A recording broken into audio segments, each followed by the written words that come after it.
Ready, go. Okay, good evening, everyone. Thank you so much for joining us. We are glad to have you. We are excited that you're part of this evening, and we are here just to gist. Amazingly, we have two other counselors who are on ground right now. Others will be joining us as the show goes on, as the show right on. But we have Mercy Grace, simply MMG. And she's joining us from another time zone. Yes, MMG is joining us from the UK. She's joining us from Winter, and we are having Dr. Triple A, aka No Reverend Adeni Atiba, aka Dr. Triple A, and Reverend is joining So, us from the Hamatan region. Why? yes. Yes, why MMG is joining us from the Winter The region. winter. The difference is that one has dust while the other one has snow, right? And both of Both of them them are are cold. powder. Both of them are powder. Yes, interestingly, yes, exactly. Different types of powder. One has Yeah. one has, one has Yeah. white powder, one has One white has brown powder, powder. while the other one has brown powder. But it's fine. It's cool. It's fine and cool to see that okay, we are all here together, and the purpose is simple. We want to see how we could help everybody understand things better and get things Yeah. better and address this topic. Before we came live, I was looking at. I decided to start a little bit discussion on this on WhatsApp to actually for us to see how this thing is, right? There's this belief. I'm talking now to let's start with MMG. There's this belief out there, and there's this concept out there that we have that women should marry men who are of a higher social class. That is, women should marry men who are richer than them, more influential than them, more powerful than them, and women should find men who are also stronger than them. So we get to only find women wanting a man who is taller, who is cuter, right? And of course, Susie has some of the dough, right? And to me, Mm-hmm. this is okay. I feel this is okay. I do not see anything wrong with this, interestingly. I do not. I support it big time. And I support it big D. That's me. But I don't know, what's your take on it? Do you support it? Is it something that you advise women to do to marry upwards? I would only advise a woman to marry upwards if she Hmm. herself is financially independent. Because financial independence does not mean you have to have £1 million in the bank account or you have to have 100,000 naira in your bank account. But financial Hmm. independence is being able to say, I have these skills, I have these skills, and I have these skills, Yep. and I can do A, B, C at different points in time. Because when Yeah. you marry up without that ability to be financially independent, you Hmm. are literally giving yourself to almost a master slavery situation. It doesn't happen all the Okay. time. It doesn't Okay. happen all the time, but you need to be able to be financially responsible for yourself because it also helps you have less of a sense of entitlement when you marry up. Okay. And it also has gives your man that eye opening that okay, my woman has her own thing going, so he cannot say to you that oh, because of he's the main earner, you have to stay home and look after the kids, even though that's not what you want to do. So Hmm. I always advise women to make sure that they are financially independent and mentally independent too, if you're going to marry Okay. up. Otherwise, Yeah. you're shooting yourself in the foot. Okay. Okay. That's nice. That's cool. Let me come to Dr. Triple A. Dr. Triple A, what do you have to say regarding women marrying up? What is your suggestion on that? Well, I'd always said this that there's nothing wrong with a woman marrying up, right? Okay. The only thing I've always said, or I've Mm, always, said is that the fact that she's marrying marrying up, sorry, or marrying somebody that's cuter, more handsome, more powerful, more richer, has greater social status, it's cooler emotionally, does not mean that the marriage will work. Let me be straight. That's true. That's true. That does not mean the marriage will work. For me, I'd always said that the marriage working is my own goal. It's not about whether somebody is richer than the other or something or all those things. While it is good, for a lady to marry into class, to marry into wealth, to marry into social security and all those things, this is it. I've noticed most of the time that when a woman marries with that sense of, okay, I'm being dependent on my guy, it often always has issues. Say for any time that the guy now has issues, and maybe he has a bit of financial fallout, then there's a problem. If by any chance if the guy is like the cool guy who does not get angry, the day he loses it, guess what happens? She's like, no, I want to go back to my mama's house. So you understand? I mean, as if you get it. As if the guy is a perfect guy. As if the guy, just fell straight from heaven, as if the guy is an angel. So that's the reason why. You see, what causes divorce is unmet expectation. That's true. Yeah. Right? Yeah. So on the side, so that's the thing. That's why I feel that it's just safer, right? Let both of them be financially okay. Let both of them be emotionally stable. You get? Let both of them. I get that. That's my own. That's just my own. I'm sure we're going to still talk more about it. I don't want to spill all the time.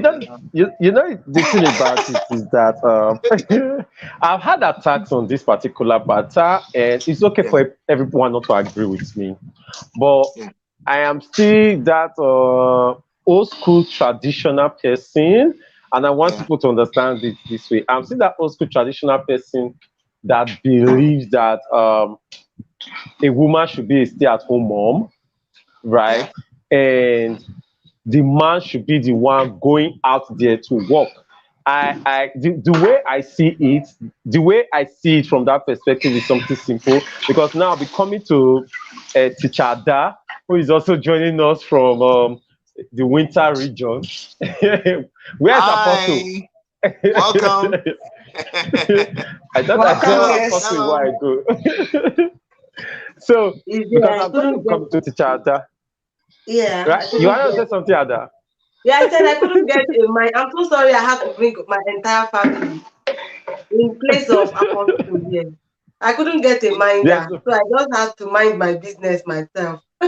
We're enjoying the baby. Don't worry. Go ahead. We are all pro families. So we are all pro family and pro marriage, and the good thing about it is that we are not talking about sex or something that is above their age. So we are very sure we will not be abusing him or violating his morality. So he's safe. He's very safe. So I see it like the way I see it now is like football. FIFA World Cup is still on. So I see it like football. Yeah. There should be attacker and there should be defender. There should be a goalkeeper, somebody who is always at the goal, protecting the goal.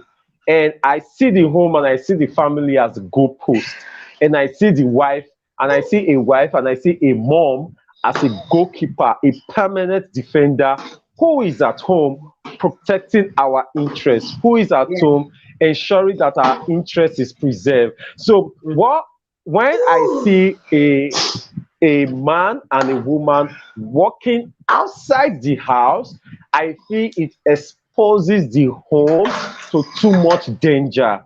I feel it exposes the children to too much vulnerability, right? Because for many of us who get sexually abused growing up, and for many people out there who suffered childhood trauma, we can trace it to the parents not being available and having to give that goalpost responsibility, the goalkeeper responsibility to a minder, to a nanny, a house girl, a maid, an uncle, a neighbor, an aunt, somebody in the neighborhood, a church member, thereabout. And so I usually feel, which is not real, which is not so realistic with our economy, but if all things were working perfectly, if the economy was fine and all things were perfect, I'd have actually wanted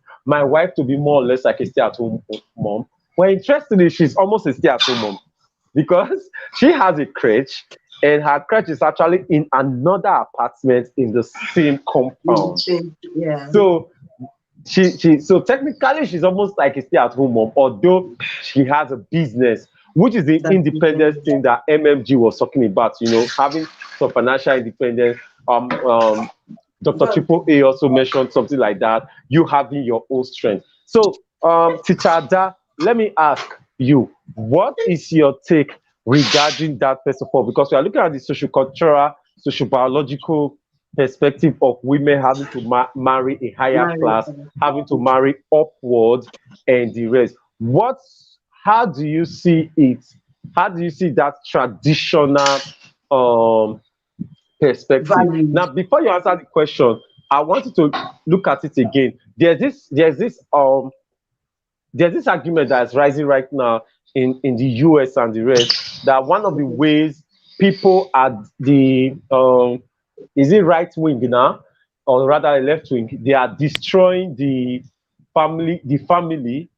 One of the ways they are attacking the family is making women work outside the home. So by taking women out of the homes and taking women out of the houses, the children become exposed. How do the children become exposed? So mothers are forced to put their babies in crèche, in preschools, and the rest, and all this indoctrination, the indoctrination of same-sex marriages, the indoctrination of feminism, the indoctrination of toxic masculinity, the indoctrination of any indoctrination they want to do on the children, they can do it. And these women and these parents cannot actually protect their children because they are out there working and trying to make something for the family. So I would like to ask you, what do you think is the best family system to be able to help us actually have a good marriage, balanced marriage, and also a balanced family? Thank you. Before I came online, I was going to, immediately I saw Dr. Triple A and everyone present. I was like, I think we should be having more of this discussion, because coming down to live in this part of the world has opened our eyes to things that looks like we were aware of them, but we did not know they are eating deep into our values and ideology. We didn't know that they were going to be forced to be a part of us, basically. Like you are in Nigeria, and respect is one of the values. Of course, we could say that respect is being eroded recently, where young people are becoming disrespectful. But then you move to this part of the world, and then every single day you are eating disrespect into disrespect into disrespect. It's like it's a norm. It's just normal, That's when you will really realize that raising children is hard work. Back home in Nigeria, you can decide to say you want to raise your child and leave your child with your mom, and then you are fine. But here, nobody cares because bills need to be paid. So let me start from the perspective. Let me start from one of the most important things I think is important to run a family is value system. Because even if the mom or the dad decide to stay at home to be with the kids, if there are no stated values and ideology, we will still raise bad kids. Very, very true. We will still not have balanced home. We'll still be shocked at the kind of family people will be running. So when people are coming together, maybe marriage, there was something Dr. Triple A said in the group the last time. He said that it's unfortunate that some of the things you have to get married to know them. It's also unfortunate that you have to get married. Then you begin to realize that okay, this is what it actually is. It is not how I think it is, but there are a few things that you need to begin to understand about your partner, about yourself, and those things only happen in marriage. So we can only minimize this if individuals coming together to get married are interested in making sure that their value systems align, their ideologies align. Are we on the same rate? I mean, it's going to be unfortunate for me to find out that the person I'm going to raise my family with is on a different race as I am. The family will be imbalanced. Even if I, as a woman, decide to come into the home and say, I want to be a stay-at-home mom, it will still end up that I won't be able to raise good kids and my family will still be imbalanced. Why? Because I do not share the same value system. I do not share the same ideology with my partner, whether male or female. The family needs, if we are, I think one of the things we should be propelling, one of the propaganda, one of the movement we should start as young people, as people of same value, is to begin to pursue that when you want to get married, just let your head be correct. Choose someone that both of you are mad together, or both of you are not mad. Exactly. If you don't want to be mad, it's not that one person is mad, the other person is not mad. It's not going to be aligning. People should be aligning so that, I think people should be aligning so that it won't be difficult. And also, I'm of the opinion that when it comes to family, either one of anyone can decide to stay at home. And that is because the values are aligned. If the woman is choosing to be working, the man can run it, can be at home and have a business. And it's easy for him to take care of the home and take care of the children. So you work from home, you take care of the kid. And the woman is out there running for her career or whatever, because both of you are sitting down to say, this is the next phase of our life, this is our value, this is what we want to pursue, this is what is important for our children. And that takes me to the fact that either one of the family members who decide, spouses, who decide to stay at home, you must show appreciation for them. I think the reason again that we do not have balance is because there is no appreciation. Because many men go to the field to work and make it look like the women staying at home are doing nothing. Myself and my husband had a little bit of glitches in recent time, and I've been funny enough. Against all odds, I'm a stay-home mom. Like, against all premonition about who I am, I'm a stay-home mom, a big-time stay-home mom now. Quite, it has not registered in my brain, but then I'm staying home. It's not working. Like, it's not me. It's not what I envisioned. But I'm a stay-home mom, and that is what is needed for my family. So one time, my husband came home and says that, you did not even cook since morning. That one word, I opened dictionary. I was so angry. Do you think I've been playing? I'm dealing with a young man here. He wants my attention. As he wants my attention, you come home to a clean home.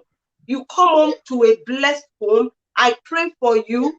And then because I'm unable to cook because things were over the edge for me, I was too busy. You feel that I was doing nothing. You think I've been doing nothing. I think we had a bit of that glitch. I don't know if he now understands. I don't know that, but I believe I made my point to him that no, either one of us are not doing anyone a favor. You are working for the home. The woman is working for the home. Traditionally, because men were deemed to be stronger, women were seen to be the weaker vessel. I think that is why we had the traditional layout of, okay, women stay at home, take care of the home, culture the home while the men are working. And it feels like women were built to do what? To have innate ability to take care of their home and train their kids. And that is why they are being told to be at home. This is fine. If anyone is going to go traditionally on it, that's fine. As far as the two persons involved are saying this is what we want to do, this is our value, this is our ideology, this is how we want to go about our life, and this is what we want to achieve. I feel a lot of people are getting married because it looked like we love the ring on us. We just want to finger, oh, you want to be able to show that you have where's my ring? Where's my ring? Do you know the reason I wore my ring today? I've not worn it for about 2 months now. It's because I'm coming on this live show. And I feel we are discussing marriage and something. I felt I needed to have the ring on so that they will know I'm actually married. It's not as if one boy is disturbing me. I'm not I'm married. This is not nothing. I don't want to say I think I'm able to discuss this because I'm married. You understand?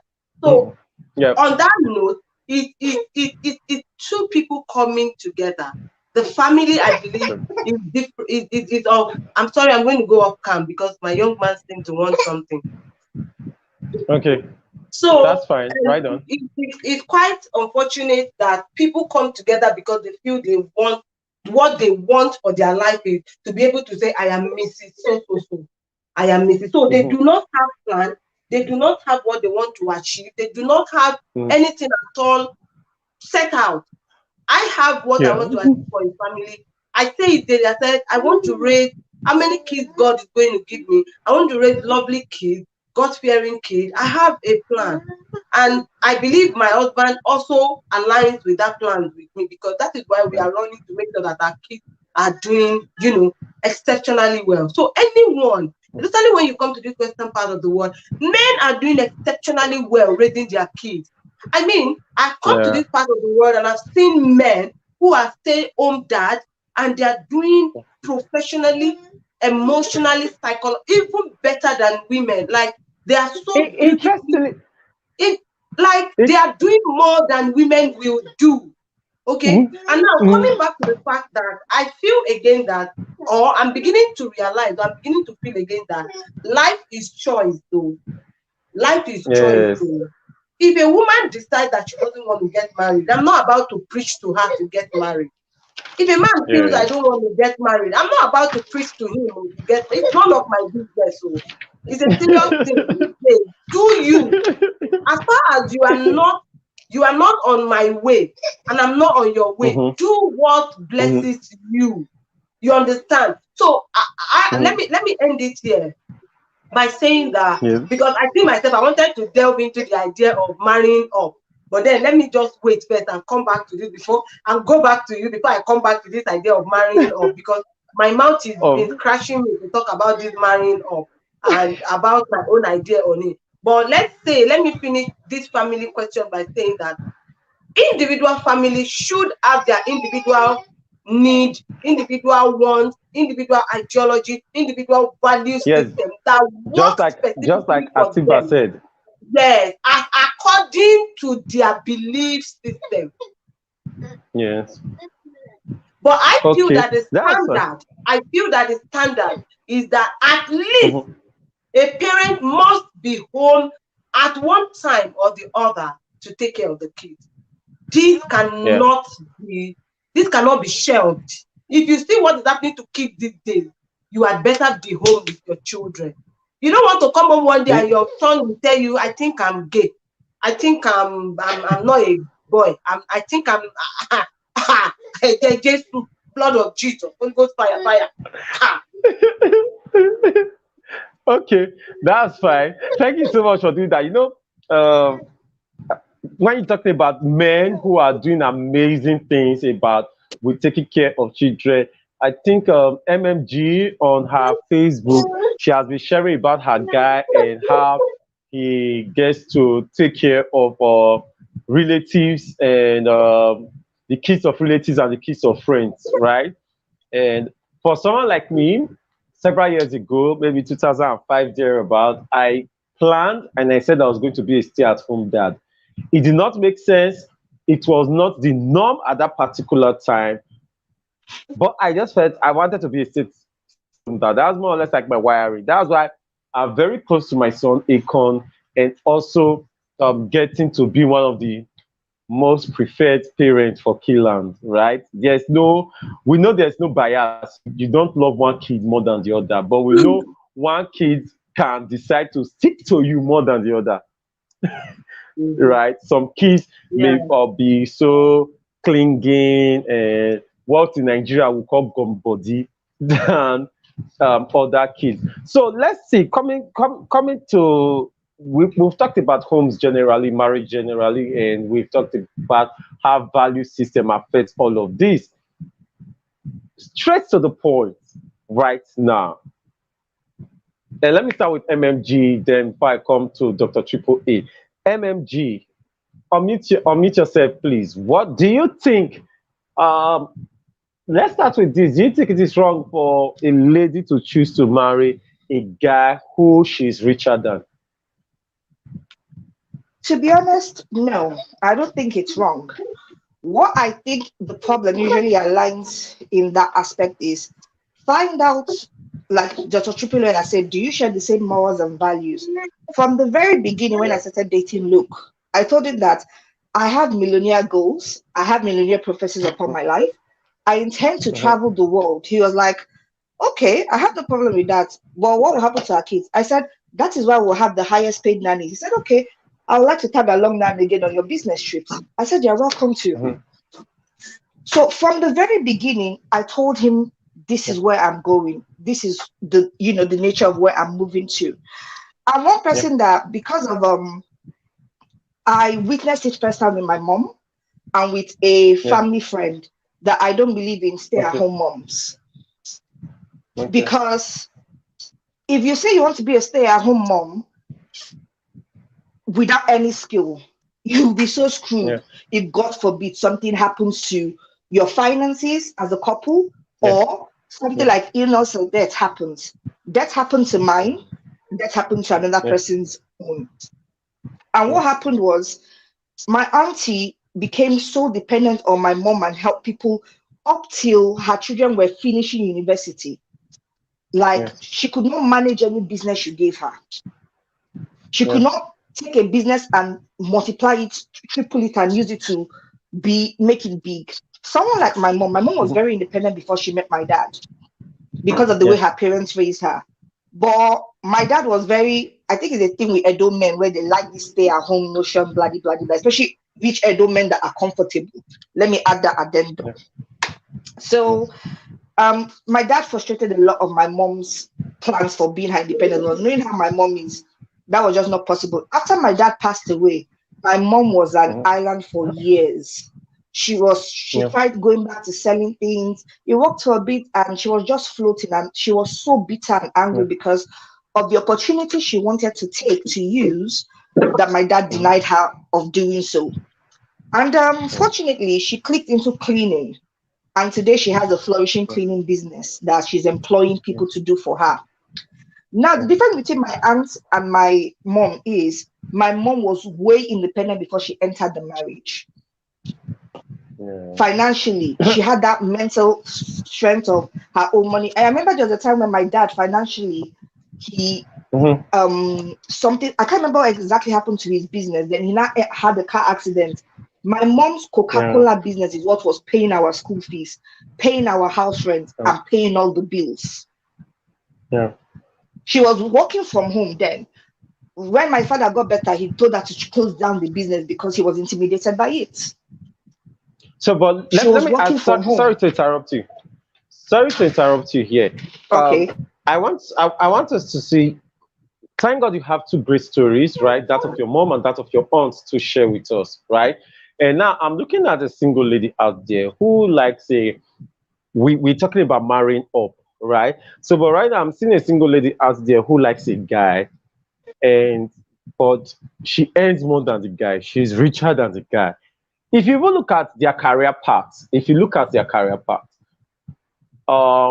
unless something really supernatural happens, this guy may never overtake this girl when it comes to finances, right? Like, for example, I earn more than 5 times. What is 5 times? I earn more than 15 times what my wife earns right now. But I already know from time, even long before I married her, by hindsight, by prophecy, and the rest, that see, you better respect this babe and love this babe and treat her well and the rest, because whether you like it or not, her own part, she's going to get far richer and bigger than you, right? So I already have that kind of knowledge and that kind of understanding to know her own part is greater and brighter. My responsibility is to just be that good husband to her and that great father to the children. Although right now I earn more than 15 times what she earned thereabout. So, but if you look at some people's journey, there's no way this man, unless something supernaturally actually happens, like for my wife, unless something supernaturally actually happens, there's no way you can see that she will ever be richer than me. Right?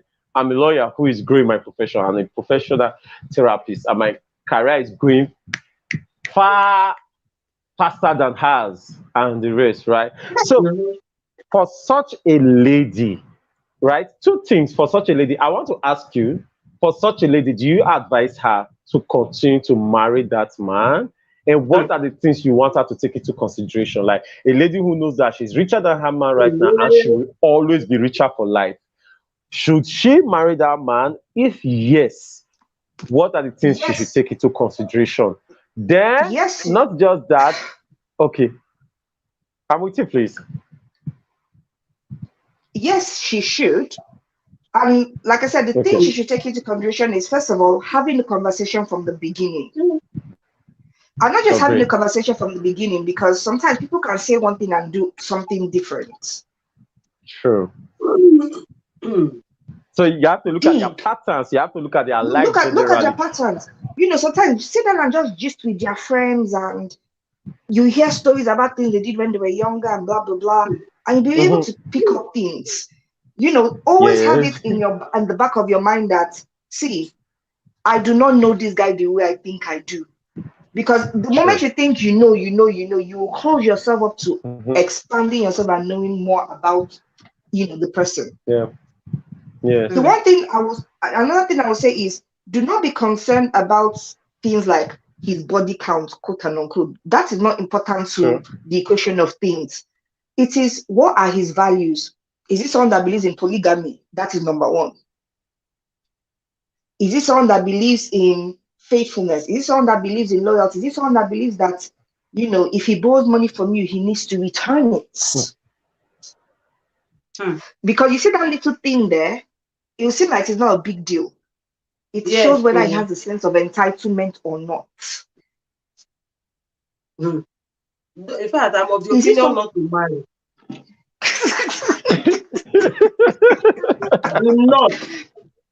Do not. We said that. We said that. Then she said me and Luke should not marry. I'm so sorry, MLG, to cut him. I will say do not. I'm sorry to cut it. I will say why will you say do not? Why? Except you can attest to one thing. The fact that this person is really renewed and transformed. It takes only a renewed and a genuine transformed person to put head. I used to say it that I say this thing and people think, I say I'm always proud of the men I've met in my life. I'm proud of every single one of you guys on All Right Passion. You guys have showed the other side of the coin that I've never seen. See, there is this thing in normal, natural human men. You see, this ego, you cannot take it away from them. It takes someone that has been beaten and pounded by God. Somebody that the Holy Spirit is truly and genuinely leading. Do not fall for that trap. I like independent women. Now lie. They like it now.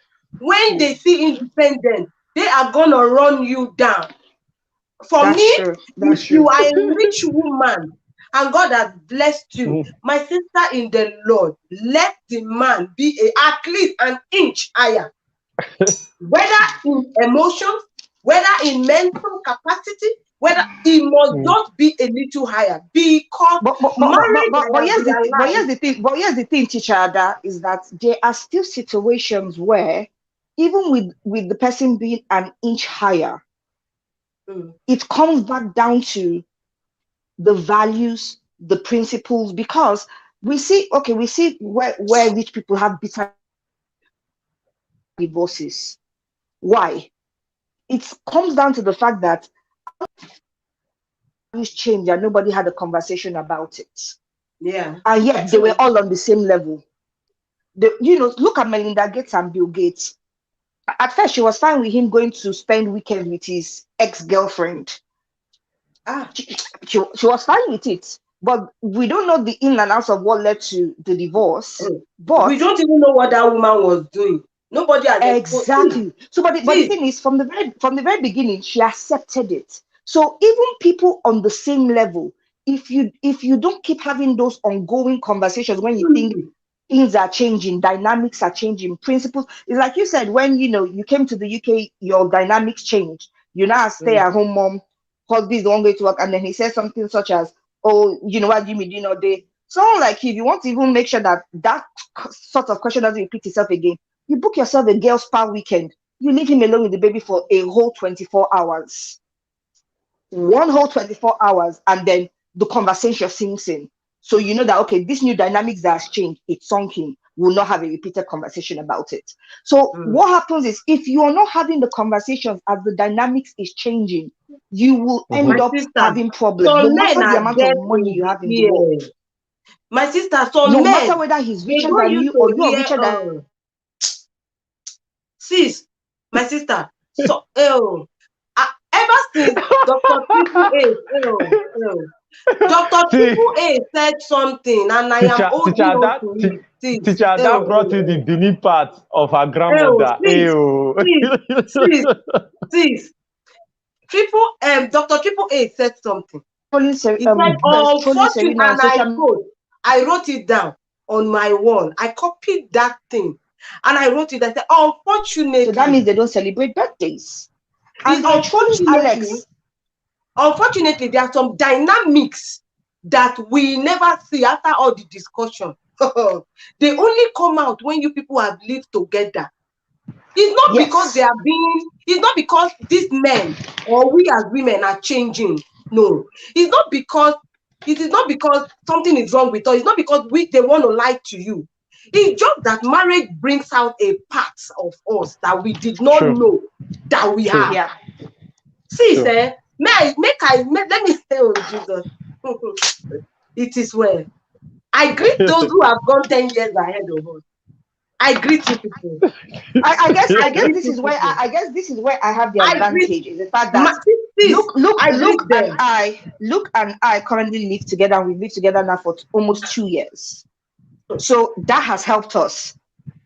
There are days where I want to strangle him and chuck him through the window. And there are days where he wants to strangle me and chuck me through the window. But because we're already living together, it's helped us a great deal. Where he calls me a Tasmanian but devil. The dynamics, you've still not yet started experiencing the dynamics. And I'll tell you why. No, that's what I want to say. No, you see, the good, sorry, no verse to my brother. The good thing is that you are getting married, sis, in this Western part. You see, this our brother that we married from our side. This our brother that we married from our side. Yeah. If they are not genuinely worked on by God, if they are not, see, we have conversations. There are conversations I had with my husband when I was getting married. There are conversations we sat and had together, my 5-year plan, my 6-year plan. Do you know when I was marrying my husband, authentically, I thought he was a gentleman. I thought I was the crazy one. My sister, I'm too gentle now because everything comes with yes, sir. My marriage has to work. You don't understand. You see all the hot-headedness that I came with, all of it, when I come to this table, when I want to talk, I have to arrange the discussion.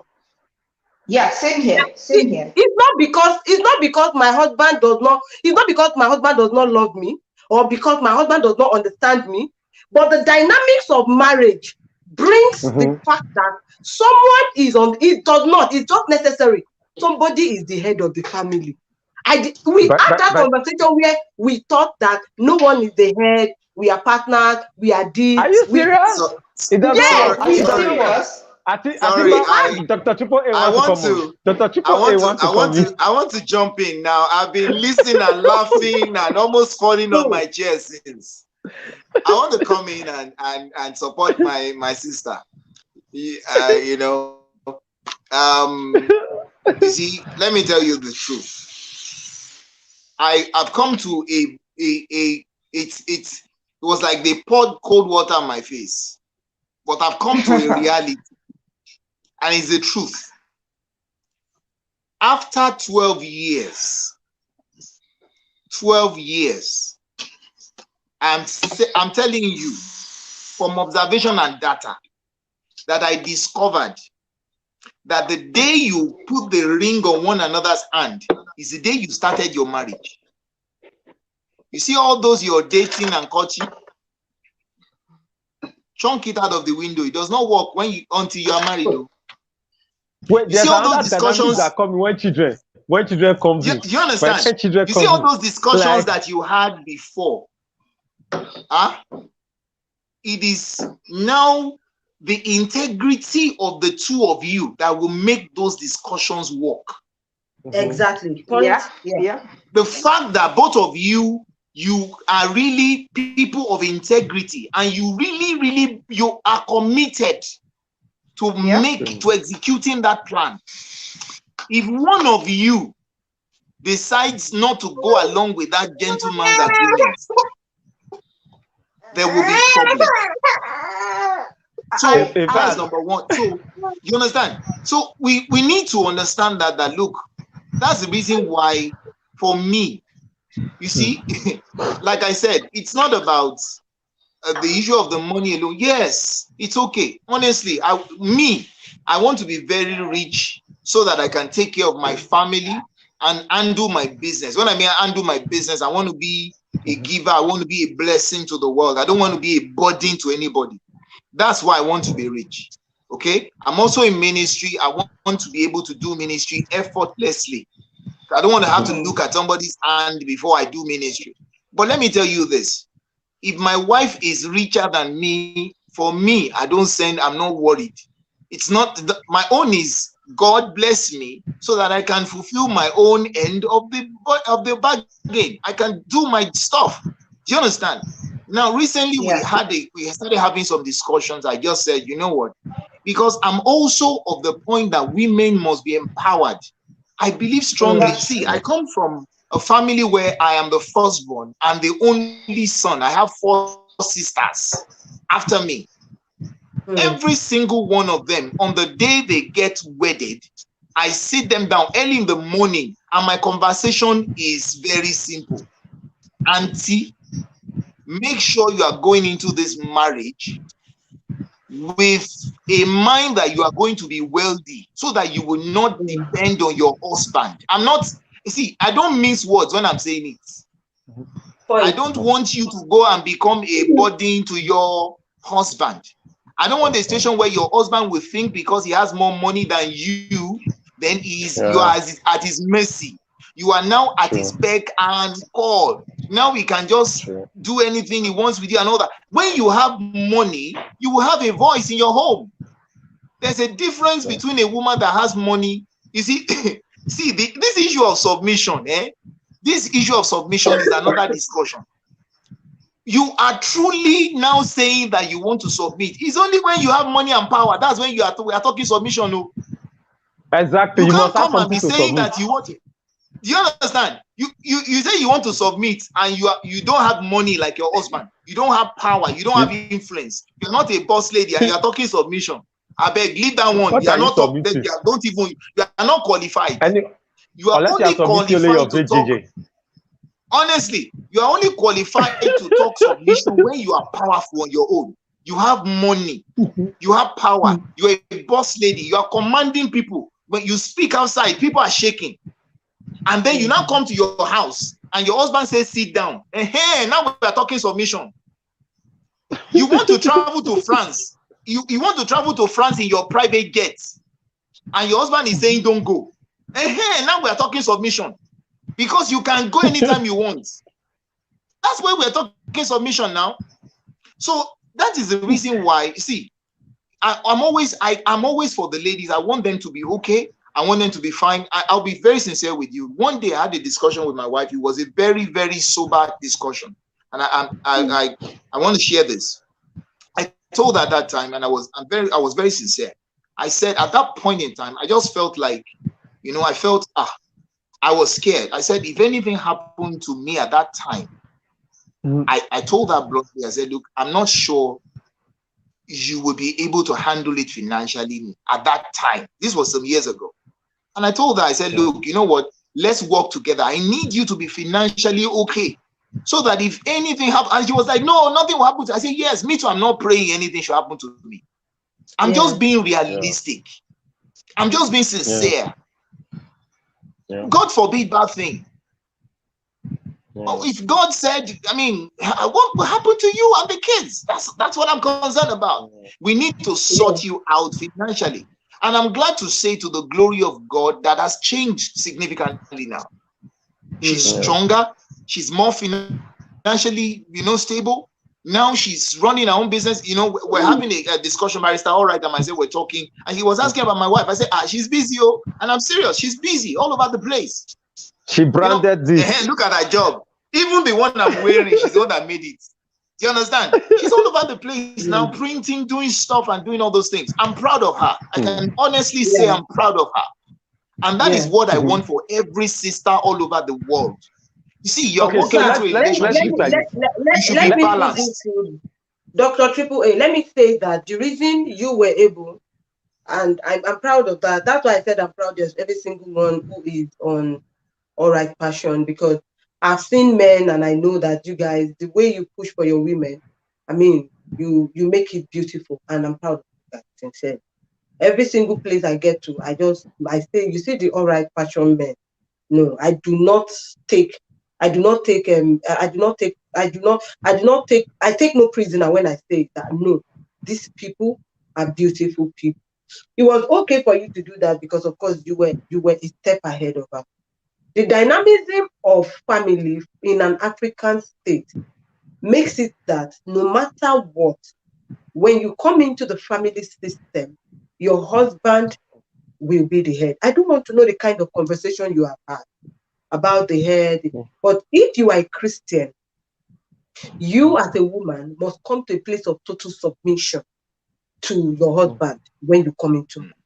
And these are things that few singles will not understand. I did not understand that because I had people who know me know that I had my basic principles when it comes to marriage. But when I got married, the first few months of my marriage was I was going home. Yes, I was going home. I packed my bag. I was going home because I did not. Wow. I'm that kind of. I did not come to die. Nobody should kill me. I'm not going to kill anybody. If it is not working, let everybody move. I'm that kind of person. I don't like stress. Anything that gives me sleepless night, I terminate it before I go to bed. That is my nature. Like if you give me sleepless, if a friendship gives me sleepless night, if I'm going to sleep, I will consciously tell myself, I terminate you by fire, by thunder, by Holy Spirit. And I trust me, I'm not going to find myself in that surrounding. I terminate friendship, I cut it out.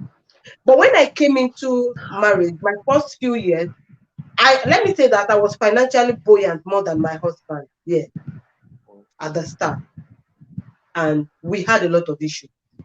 And that was because the dynamism was, I felt like, okay, I have the money, it doesn't matter if you don't have it. So I wasn't seeking permission. I was just doing the things I felt was necessary to be done around the home. I did not know I have to come back to the table, even though it was my money, to discuss how to spend my money again. That's why I say, that was one, those were a few things. Yeah. Teacher, sorry to cut you.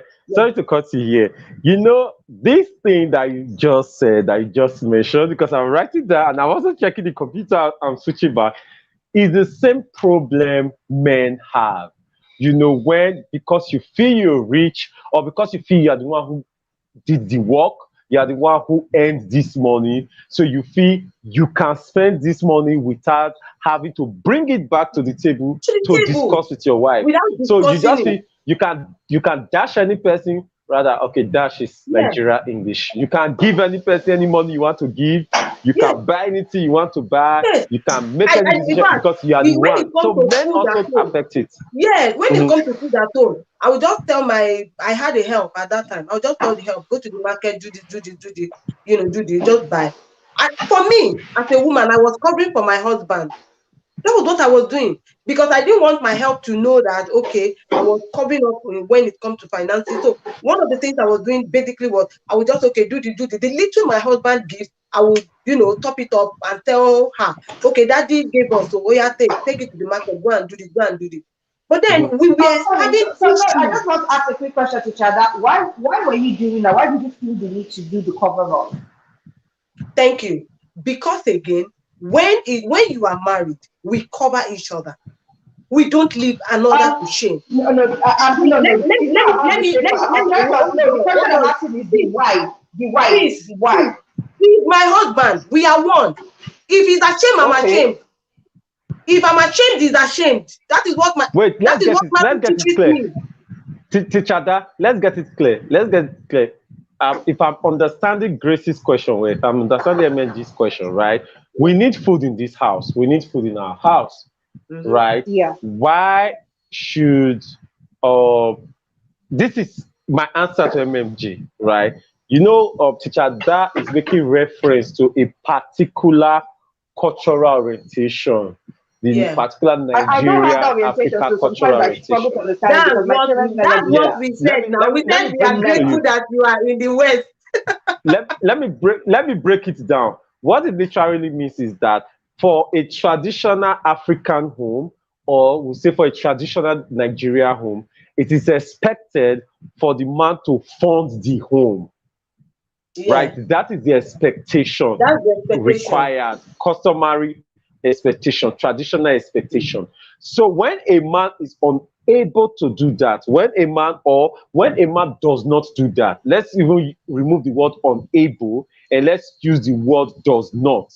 When a man does not do that, it affects his social, cultural, traditional ego and his standing. So it is like, in essence, the way it appears is like you married a weak man, you married an incapable man, you married you did not marry a true man. So most women, I think yes. All right. I think that is just an aspect.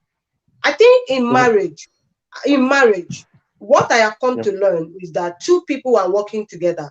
One person could be deformed and the other person is formed. You have to cover for that deformity. Like it is a marital obligation. This is not about tradition or anything. It is not anywhere.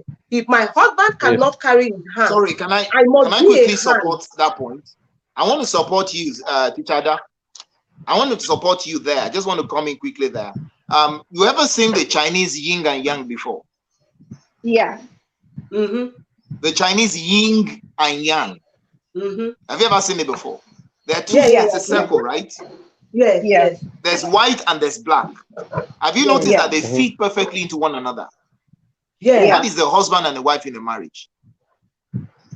So what we're saying is that there are strengths to the guy that are weaknesses in the wife, and there's strengths in the wife that are weaknesses in the husband. When they come together, the strengths and the weaknesses disappear. Yes, it should. So if I'm smart, so if I'm smart, my weakness, most of the time I've seen this happen. I actually took my data and I discovered it to be so. The reason why you get angry with your husband on something is because what is your strength is his weakness. The reason why he gets angry at you on some issues is because those things are his strengths and they are your weaknesses. So guess what? Because we're a team, what now happens is, so what I often tell my wife is, so those things that you're complaining that I'm not doing, that you are doing perfectly well, those are your strengths, right? I'm not perfect. Let me come in there. Yeah. Let me come in there, right? Sorry for interrupting you. There's something I got, and I had to learn this. I had to master this. I'm saying this to Joy, and I'm also saying this to Dr. Triple A. I'm saying this to Teacher Dan and Dr. Triple A. MMG may not easily catch up, but you catch up that orientation, right? There were times that we were very down financially. You not say we were very down. I was the one that was very down, right? So I was very tight financially because okay, I'm not on salary, so it is based on how the briefs come in and the rest. And those times, my wife had to be the one running the house, right? And it took me a lot of emotional mastery to realize that no, she was not helping me, she was not covering me, she was funding her own, right? It took me a lot is what I can't is what I can't deal with, because when yes, Luke says to me, babe, I will be shot this month, you will need to support me with XYZ. And I said to him, that's fine, I'm good for it. Or this is what I can do, but I won't be able to do that. So because it's the same thing I saw with my parents, where it got to a point where my mom stopped the covering, because the covering meant that the covering meant that she ended up shortchanging herself. Yes. And then when she then wanted to go on to continue to excel, my dad was like, no, don't do business, come and do business with me and all. No. And I saw the end result when he died. I'm grateful now that my mom is balanced, she's financially great, even for the fact that she was financially independent before she entered the marriage, and she was highly skilled. My mother would have literally suffered like my auntie did, of depending on people and begging up and down. Let's not break it. Let's not break it down. Let's not break it down. Sorry, please. Before you come in, all right. Let me respond to that. Sis, there was something I wanted to dive into before Doctor spoke, and this is the case I want us to understand. This aspect, that is, when I spoke first, I said appreciation. What marriage is lack appreciation, and that is why we are all struggling to show that we are the one doing this. We are the one doing this. A beautiful marriage should be such that no one should know who is doing what, and no one should take the glory of one thing or the other. We have problems, and marriages are going to keep having problems because we have not learned to say, oh, I'm grateful that you are able to do this to cover for us. Even if all I did was to stay home with the kid, because you are at work, working, and I stayed home with your child, you should come home and say, thank you, darling, for doing that perfect job. It gave me peace. Of course. But because one person feels is doing better than the other, and one person feels that the one funding this than the other, that is why there's a tussle. That is why there's a struggle. That is why everybody is trying to show that I am also doing something. I don't think marriage, I don't think God intended. You know what? Honestly, when I got married, we came to I came, one of the values I told myself as a single lady, I will cover for my husband. I will. I am proud to say I will do it. I will do it anywhere. If he's unable to do something, he has an inability somewhere, I will cover. I will not bring him out. I will not say, oh, yes, did not do that. No, I will not chastise him before people. I will cover for him. That was my value as a single lady. But my sister, the day my husband messes up that grace, I will be in the disgrace by the grace of the Lord. I will bring it to the altar of the Lord, and I will take, I will bring it. He knows me. But that's the value I propel to do. So on those attitudes, when I was busy covering and I was not doing it, he felt I was trampling on his ego as a man because I had money. What he was feeling all of the time was, because my business is not doing well, he's the one, that's why. So when my husband had little money, and he could have used the money because I bought something, I've gone to the market and stuff that, he will also go to the market and just to show that I'm also a man, I'm bringing something new. He did not understand that line. Which is not his fault. Because I wasn't communicating at that cultural, point. Yes, and the culture was also making him feel like you have to do something. Whereas the person is dealing with does not even care. Let us eat is the most important thing to me. It was more important to him that he was the provider. And so we had that issue. When we came to the UK, and because of my values and what I wanted, he was the only one working. I couldn't work because of the child care system over here. So I had to stay home with my child. When my mother-in-law was around, I was working, but then I had to stop working at some point to take care of the home and the child. And then, you know what somebody said to me one day? The person looked at me and said, oh, you are just enjoying. Your husband is paying your school fee. The husband is taking care of the home. For 1 minute, I wanted to call the person back and tell the person, my dear, my husband did not pay my school fee. I, Dokujoy Adaobi, paid my school fee by myself with my own money from my business from Nigeria. But then I felt like I don't owe her that explanation. You don't owe her that explanation. I don't. I don't allow that stay. She's not going to come into my own. She's not. I don't know her. I only met her in church. She does not even have the right to come question me, to say, I mean, we were just in a meeting, and the next thing, because she sees how I'm dressed, she sees how I do my thing, and then she was like, "Oh, you people are just enjoying. It's not like us that our husband are not even." It would be for me to have said, no, you cannot think like that. But I didn't do that. Yes. I just allowed. I allowed this slide. Do you understand? Mm-hmm. It is now my husband's responsibility to now begin to appreciate what I do, to now begin to appreciate my sacrifices as a woman. It is now, if he's not doing it right, then that is where the problem begins to arise.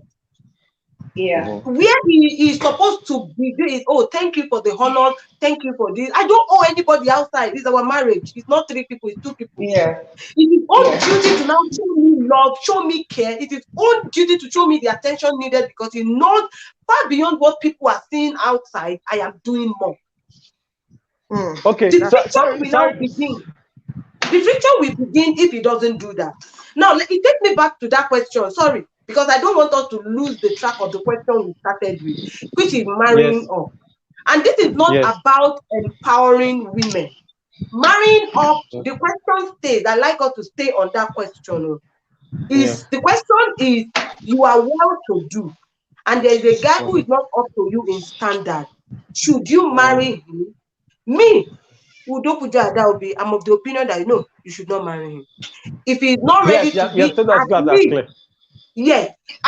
an inch better, mentally, financially, or in one way or the other. Because let me take an example of someone in Ibadan at the moment who is a journalist. She came from a family. If I mention her name, all right, you will know her. She's that lady who is always tackling us on our singles group. One particular lady we had an issue with anytime we are doing relationship talk. Let me leave it at that. So she's a journalist, a big time journalist, a brilliant child I had known all my time from secondary school days. She got married to a man, and she is higher. She just felt like, oh, there's no need for us to have these disparities and all of it. So she married the guy. Till today, she said she stayed in her house as though she's in danger. Because the guy is not renewed, he's not transformed. Each time she's going for a meeting, the guy is angry. Anything she does, she will say, hey, you are too proud.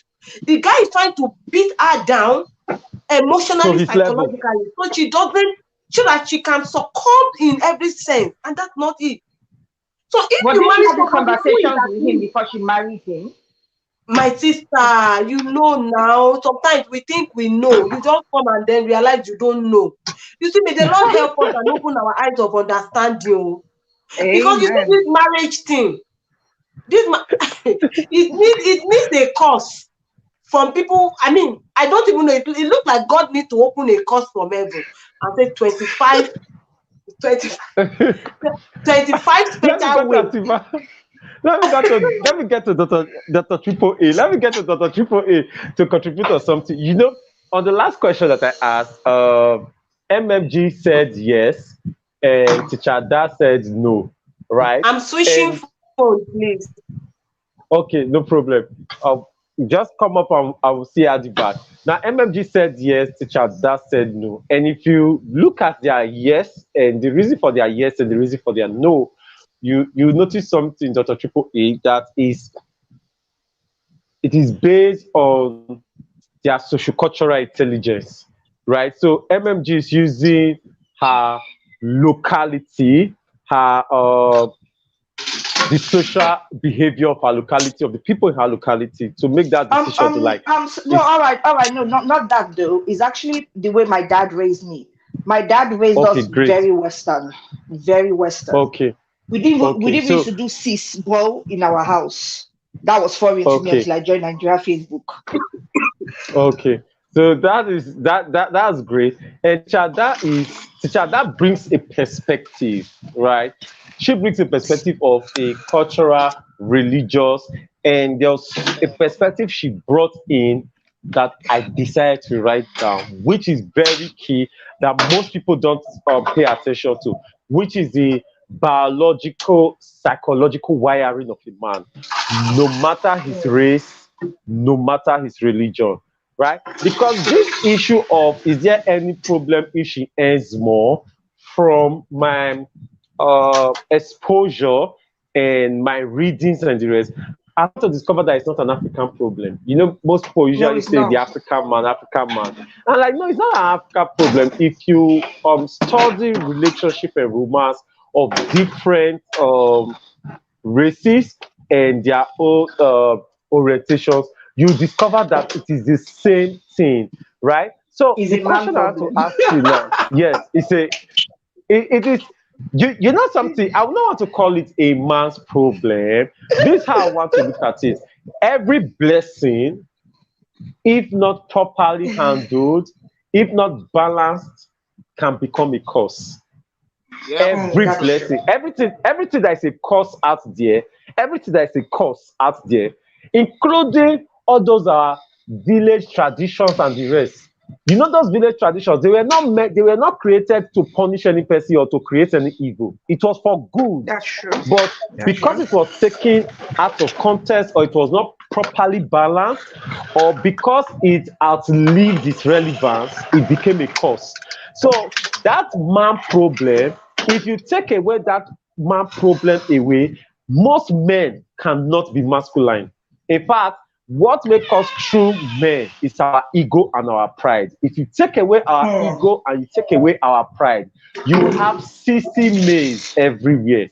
What makes me want to earn so much is that masculine desire to compete, that masculine desire to be the strongest in the pack, to be the wealthiest in the partnership. So if you take that ego and pride away, if you take that man issue away, we will not be men, right? So my question to Dr. Triple A is, as a man, like for example, I've already said it earlier on that right from time I always knew I was going to be a stay-at-home dad, and I always knew that my wife was going to be richer. I still have that picture very clear in my head. I can see it clearly.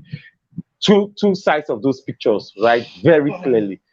And I have things to remind me of them continuously that say in this life, know that your wife is going to be richer than you, and you are supposed to grow yourself to ensure that you don't hurt her and you don't destroy your marriage and destroy your family with an unbalanced masculinity, right?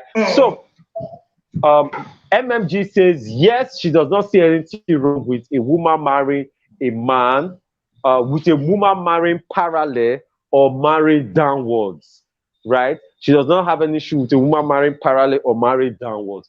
So, Dr. Triple A, to such men, to such masculine men, or rather, let me say properly using the term Teacher Ada used, to such biological, psychological men who have this wiring from birth. It is not because they want to be bad, it's not because they want to be terrible, but we are wired to compete and to be at the top. So when we marry our wives, we will subconsciously want to compete to be richer than them, subconsciously want to compete to be socially higher than them, more influential than them, and the rest. And this could make us stop them from becoming who they ought to be.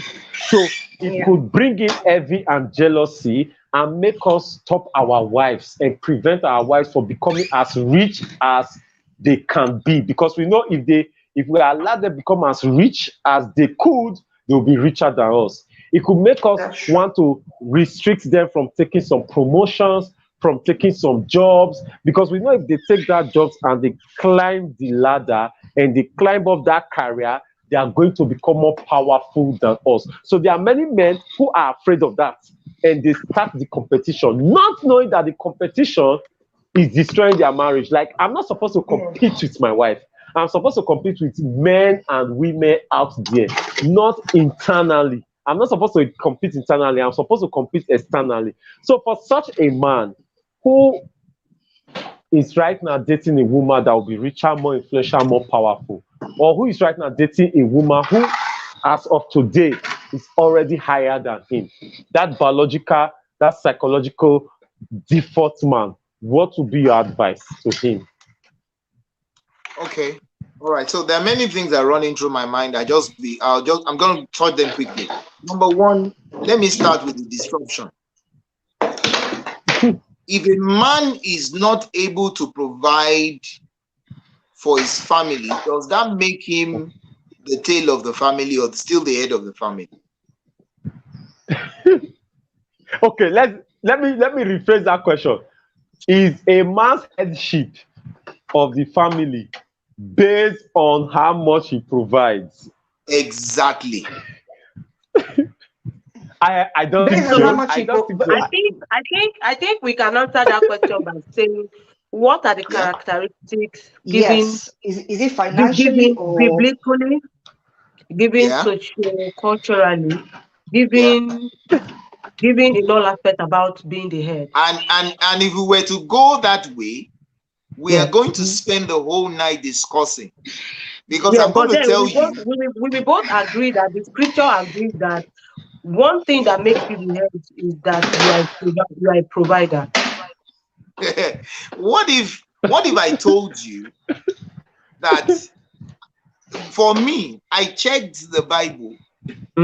It did not say that the man's headship is tied to that providing. It was Paul that raised that said a man who cannot provide for his family is worse than an infidel.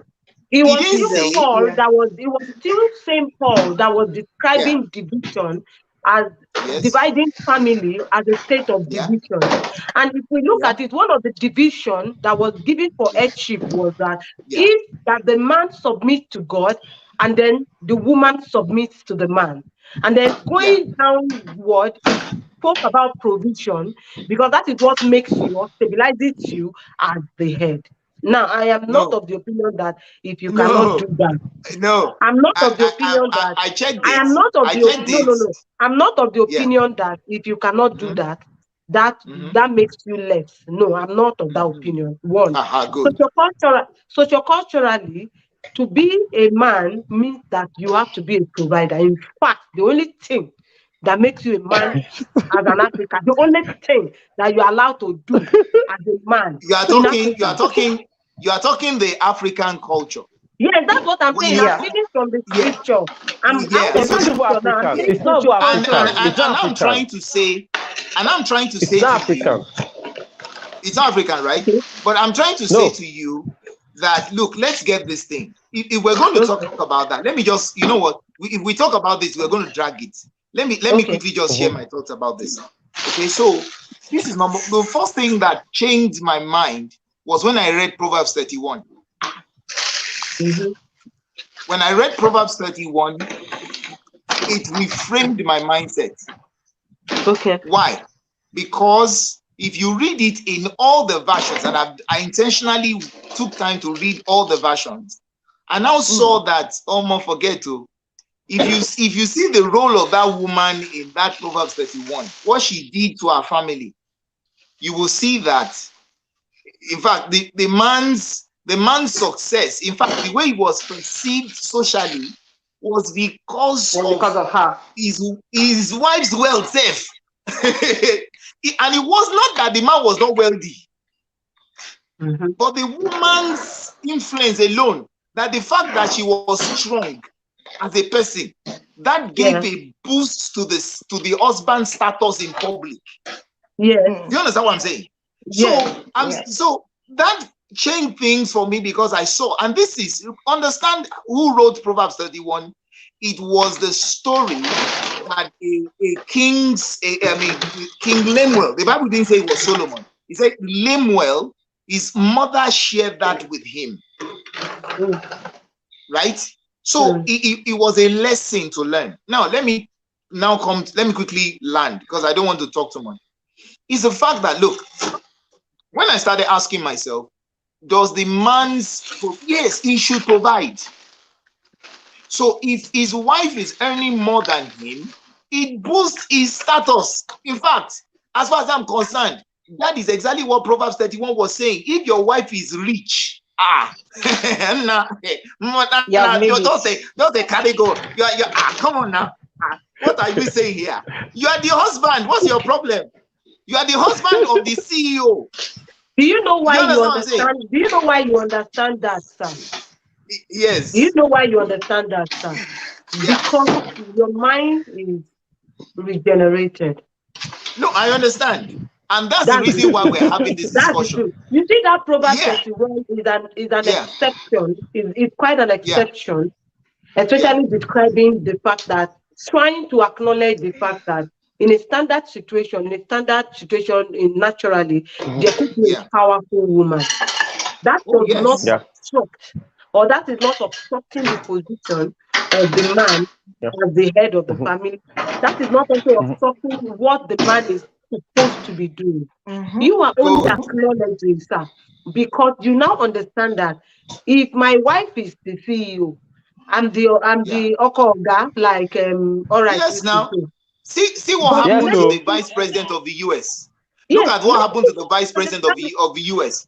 And a mind that is not generated will not, that is not regenerated, rather, that has not gone through schooling, that the Holy Spirit has not consciously worked on. Sir, one of the problems women in career are having, one of the problems that rich single women are having, one of the problems that women who are on top, who are doing better, are having today is because the mindset of the people they've married or they will be married cannot capture the relevancy of what you are saying, sir.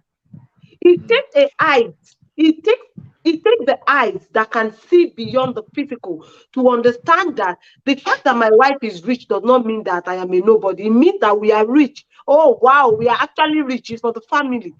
It takes someone who can see. I mean, not physically, somebody who can go deep to understand that you are married to someone and you are physically fighting daily.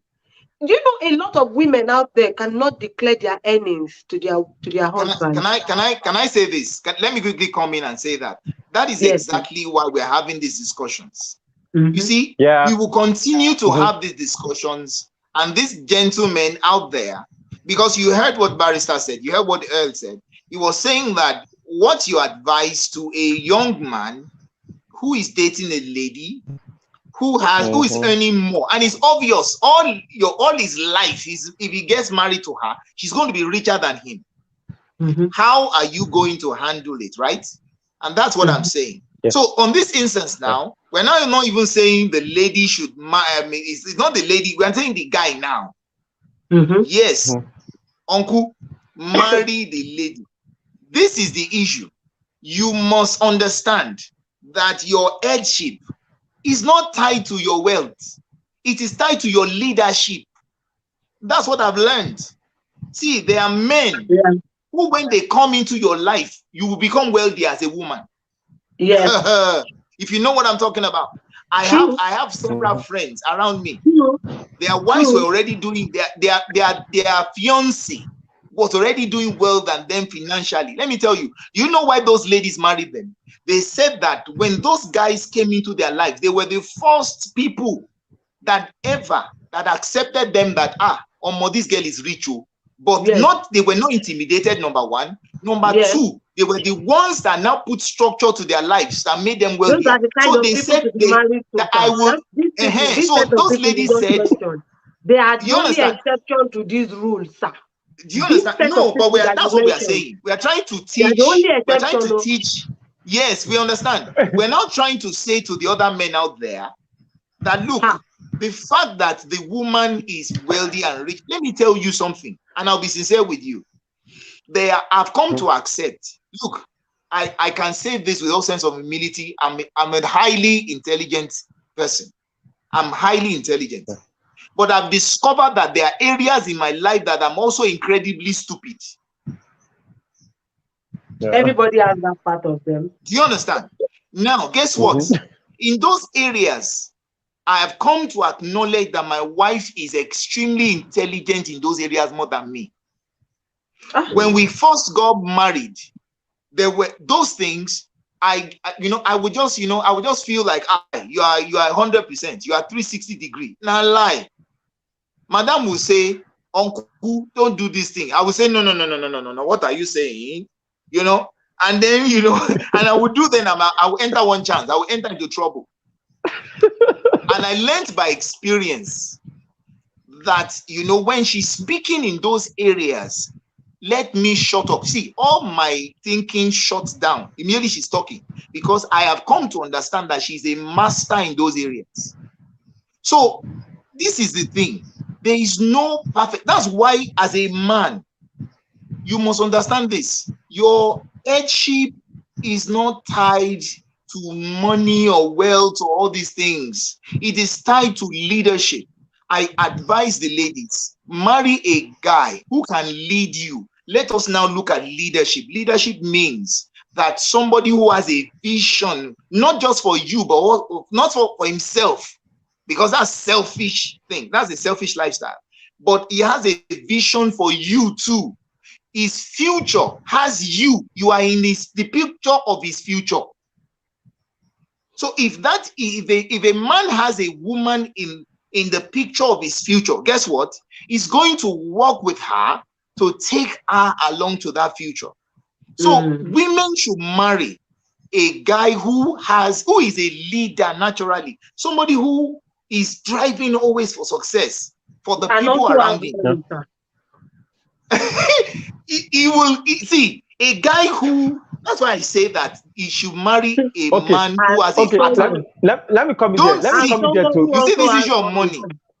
No, hold on. We are at this point that you raised, doctor, is important, but money is also part of it. Hold on. Money is important.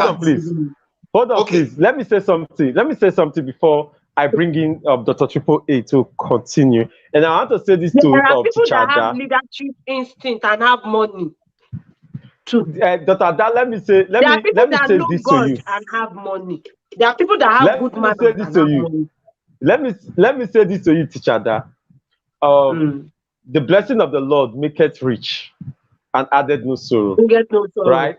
Now, it is He that gives us of the power to make wealth. Right? Those two prophecies, those two scriptural provisions, and every other scriptural provisions in the Bible, I want to ask you, are they gender-based or they are for all humanity? All humanity is me now. All. Good. It means that there is no spiritual rule that says that a man or men will always be richer than women. There's no spiritual rule regarding that. No. There's no spiritual rule. We are only saying that now there is no grace. I am only there's no grace. Yes, I'm still coming down to that. So it also means that there is no rule, there's no spiritual rule that says that in a marriage, the man must be the one that carries the higher grace of prosperity. No. Good. See, now we are not talking about that the men should not have money. We are not talking, our conversation today is not that men should not have money. Our conversation is that most of I am rich and I'm boxed up, but my wife is richer. You are mixing it all up. This is what I'm saying. Okay. Yeah. I want us to stay on this discussion. I'm not talking about other things. I'm talking about for richer ladies. For richer ladies. Yes. Ladies who that's what I'm telling you. That's career. That's what I'm telling Dr. Triple A. It's just an opinion. It's okay. That's what I'm telling Dr. Triple A. I'm telling Dr. Triple A right now. Yeah. I'm telling Dr. Triple A right now because your own counsel is that if you are a lady and you are richer than a guy, do not marry the guy. That's your own counsel. Right? But the only exception. But you know that. No, let's not put the exception now. Let's not put the exception now. Let's not put the exception now. There could be an exception. But let's not put it. Doctor said something. There is. There's an exception, but let's not put the exception. Yes, please. Let's not put the exception first. Let's just leave it at that general rule. Yes, now, that's your general rule. you know that even with the exception or without the exception, not every lady will follow it. You know, that's why I said it's my opinion. Yes, as counselors, we give advice, but not everybody follows our advice. So this is what I'm now saying now. If as a lady is richer and a lady wants to marry this guy, I'm telling Dr. Triple A right now to advise the guy. I'm telling Dr. Triple A to advise a guy a lady who is richer, a lady who is more successful, a lady who has more financial grace, a lady who has more financial anointing, a lady who has more financial exposure. Now, let's assume you are richer than I am, right? Like, for example, even when you were in Nigeria, you were richer than me, right? So let's assume when you were in Nigeria, for example, you decide to say you wanted to marry, all right. Now I'm telling Dr. Triple A, advise this guy that is having a richer lady who wants to marry him. Advise this guy what this guy should do to ensure that he does not ruin her, he does not destroy her, he does not bring her down, or he does not suffer self-esteem issues just because she's richer. So now that's the responsibility I'm giving Dr. Triple A to say, Dr. Triple A, for such a guy, what do you have to say to this guy? Because now it's not about this girl. This girl has already agreed to marry him. This girl has already agreed to share her life and her wealth with him.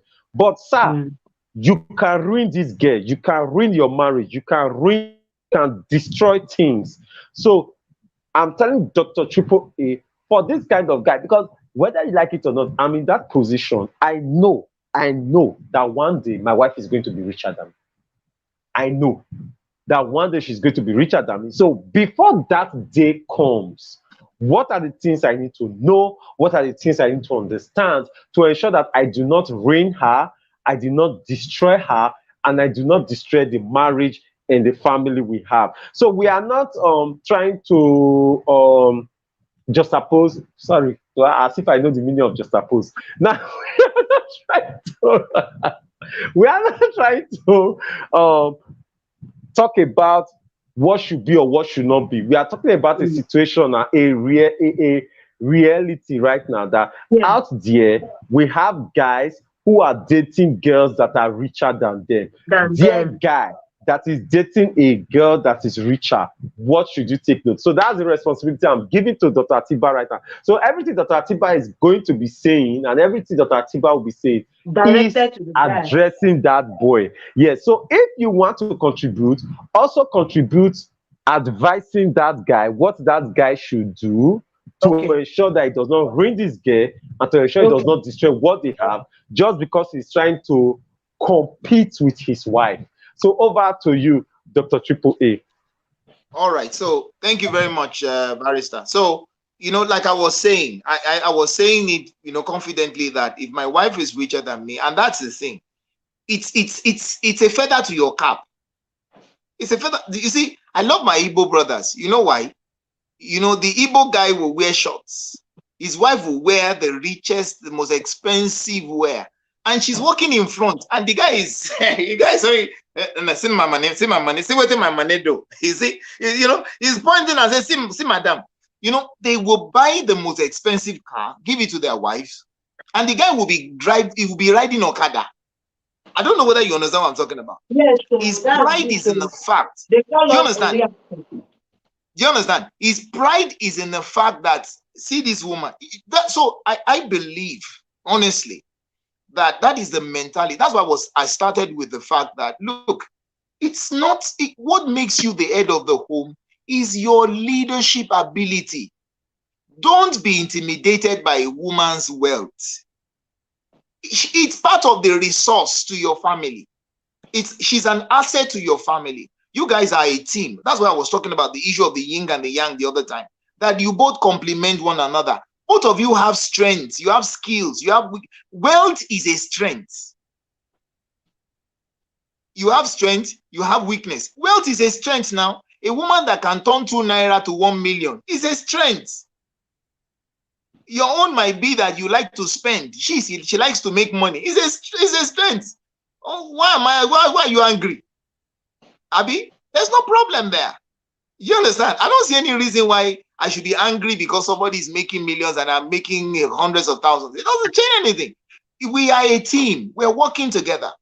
What I really don't like, and I'm starting to see a trend amongst the young men of today, is that a lot of them who actually now say, okay, you know what, I'm even okay with it, is that a lot of them now, they become redundant in their own marriages.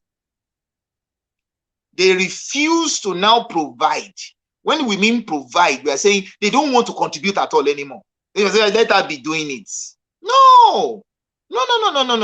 If you are going to, if the money is 100%, if all you can contribute is 20%, let your 20% be consistent. That's what we're talking about. And with your 20%, put your heart into the whole matter. Love your wife. Love your family. Don't reduce your capacity. Don't reduce your capacity. Don't refuse to grow because you have a more successful woman. Because of that. Exactly. Do you understand? I've seen guys, when they marry their wives, the wives were far richer than them. But when they got married, they were what? They also became rich. So much that some of them even became richer times 4, more than their wives. They did not reduce their wives' wealth too. It was they that caught up and overtook. Because you see, wealth is a platform. Wealth gives you, it's a platform. It gives you opportunity to become greater in life if you know what you are doing. If my wife was a daughter of Dangote, I will not be where I am today. That's the truth. Because I will bring all my common sense and all my hustling spirit and all my intelligence. The wealth will be a platform for me to launch higher. Do you understand? So there's nothing wrong with you marrying a woman that's richer than you. Just make sure, my philosophy is, be a blessing, not a body. Make sure that you are a blessing. As a way of advice for such situation, number one, my question to that guy would be, do you have the capacity? Of course. One, do you have the capacity to handle someone? This is not about your wife. Do you have the capacity to handle someone who is ahead of you? Do you have the capacity to marry that person knowing fully? What do you mean by handle? What do you mean by handle? Because some people may think that handle means to. No, thank you. Handle, because some people's way of handling, they become dictators. Handle, I mean inner capacity. Sorry, can we use the word? Why don't we use the word lead? Can you lead? I don't want to use lead. I want to use the word accept. Let's use the word accept. Can you accept? Lead is actually not coming to mind now, because lead is another aspect of this thing.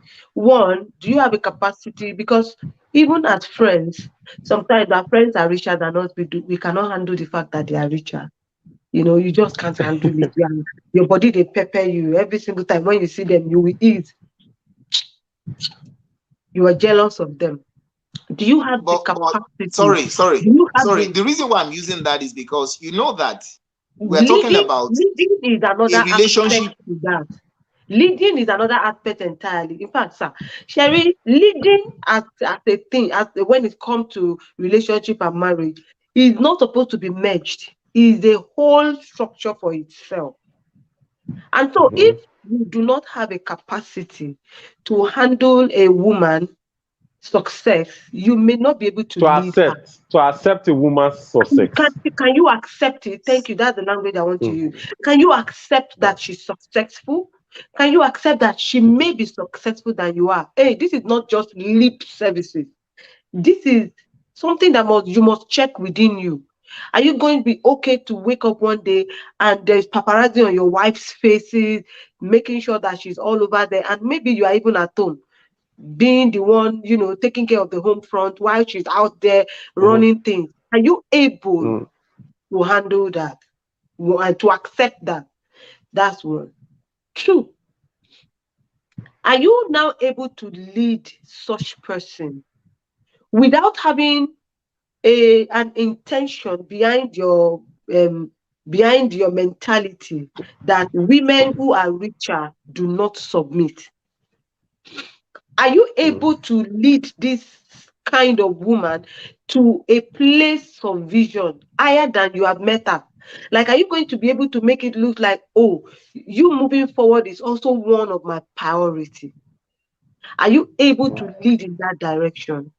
3, are you able to run? Because the word, if you like it or not, the word is going to make you run. You know, I think sometimes we feel like, oh, I don't care. Even the scripture says, yes, indeed, we don't care. But sometimes you have to be conscious of the people around. Are you ready to run? Because if you are with a woman who has been known by the gate, he said it's at the gate. They knew her at the gate, and she was named by her husband's name. Her husband was new at the gate, was known at the gate rather. Just there where she was, they were already naming her. That must be the wife of so person. Are you sure that at that level, are you ready to run to the, can you run that race down to the gate that yes, my wife is known here? Are you ready? Can you run? Can you run?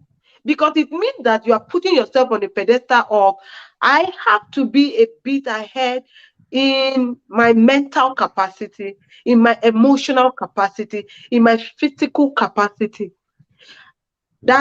Then when it comes to socioculturally, are you ready to trample on cultures? Because that is when your mother will come out and say, is she not cooking? Is it because she's richer? One day, your sister will now come and maybe she's at home and you are rubbing her feet and they say, so because she's not richer, that's why you are rubbing her feet. Woman rapper. Yes. You have not taught a woman rapper.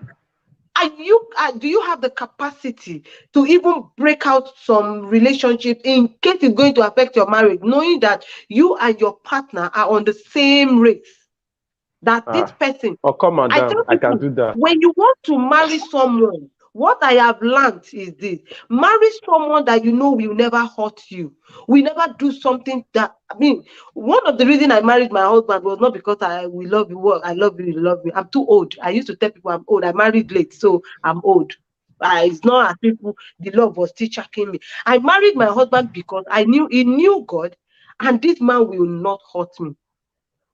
In fact, it was so important to me that this person will not hurt me. He will not do something outside, knowing well that he has a wife at home that will hurt me, because he knows God, because he loves God, and that transfers to the fact that he has the capacity to love me genuinely. Yes, his human nature can allow a few discrepancies where some of those few things can happen, but I can genuinely state that, oh, this person loves God, he loves me, and will not hurt me. Because sometimes when we delve into all this, I love you, I love you, I love you, at the end of the day, the love will go and reality will set in. Children will come in. People are making love will not go. I want to cut you here. Okay. Sorry, I want to cut you here, and that's because we've spent about 1 hour 37 minutes already. Exactly. Yes, and please, I want to quickly.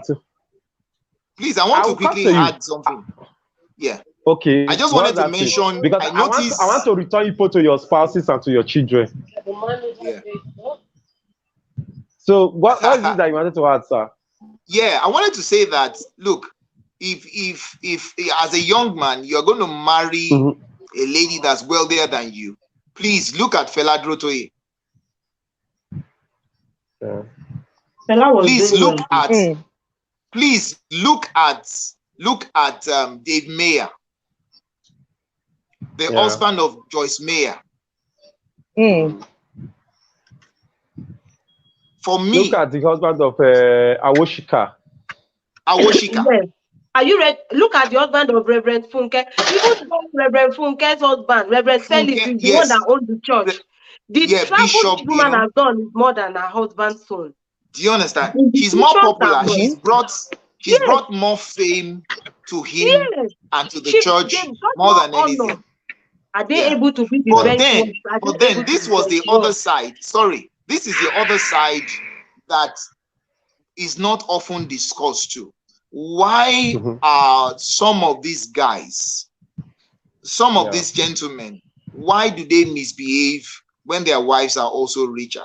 And this is data that I want to give you. Because some of these ladies too, yes, you want a supportive husband, but you are not giving him an easy time. I was discussing about 2 days ago with some women, and they were giving me information. The husband that used to do well, give everything, gave his all of a sudden had financial setbacks, and they started Yoruba. Let me speak Yoruba. Because the guy could not do what he used to do before. And I'm talking data. They practically rubbished these guys, that these guys became depressed, entered into depression. And these men started thinking, so if I had money, this would never have happened to me. So it will still happen to you, because a bad woman is a bad woman. A good man is a good man. It will still happen to you. Yeah, so those circumstances just, they bring those things out and all that. But a friend something that if you have money, you have true love. That money can buy you true love as long as you have the money. It is whenever the money goes down that the true love do you remember also I goes said, down. Dr. Triple A, do you remember what I said before? I said one thing we lack that I've realized or I've learned. I'm in no place. I don't advise marriage anyway. I'm not in the process of it, because how old am I that I'm advising people to get married? I'll be people in marriage. It's not my place. I'm still learning. But I've come to understand from the experiences of my parents, what I've learned, what I've seen couples do, my mentors do, that appreciation is important in marriage. Yeah. So if I want to come to MMG, if you have a man who is willing to stay with you even when you are richer, who is willing to do that and is putting structure into your life, and that is what you will see in many women out there who would always say, so all these men that I talked about, all those men that I mentioned, Ibukwa Woshika's husband, Dave Mayer, Fela Drotoye, what have I seen in all of them? I've seen that their wives, oh my God, if you see the way, Pastor Funke Adejuma, if you see the way these women talk about their husbands, if you see the way they carry them, even you'll be jealous that say make madam. Do you understand the way they talk about their husbands in public, the way they handle their husbands, the way they cherish their husbands? It also is an encouragement for the men to also say yes. Yes, women do it. I have a problem with men who are also richer. I mean, there are a lot of things that is interwoven, who are also richer, and their women their wives are also there trying to support them, trying to give them the bait, allowing you to run. A lot of women have trampled on their visions and dreams just to give their men, but many men have not learned appreciation. Many. Let me come to MMG. But don't let us go that direction for Let me go to the question. The question I want to ask MMG. You know, the thing about it is that when these things are happening, I like seeing these things from two perspectives, right?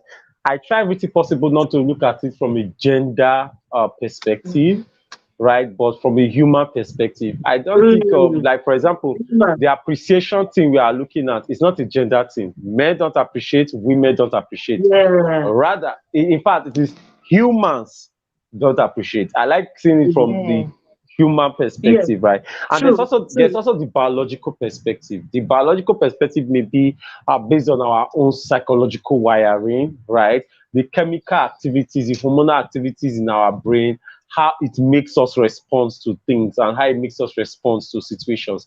No matter how much we try to deny that, we cannot deny that. Like, take for example, like somebody said, a transgender said, a transgender, that is a lady who had not transgendered into a man, was asking that is it because you have a penis that make you think that you are more man than us?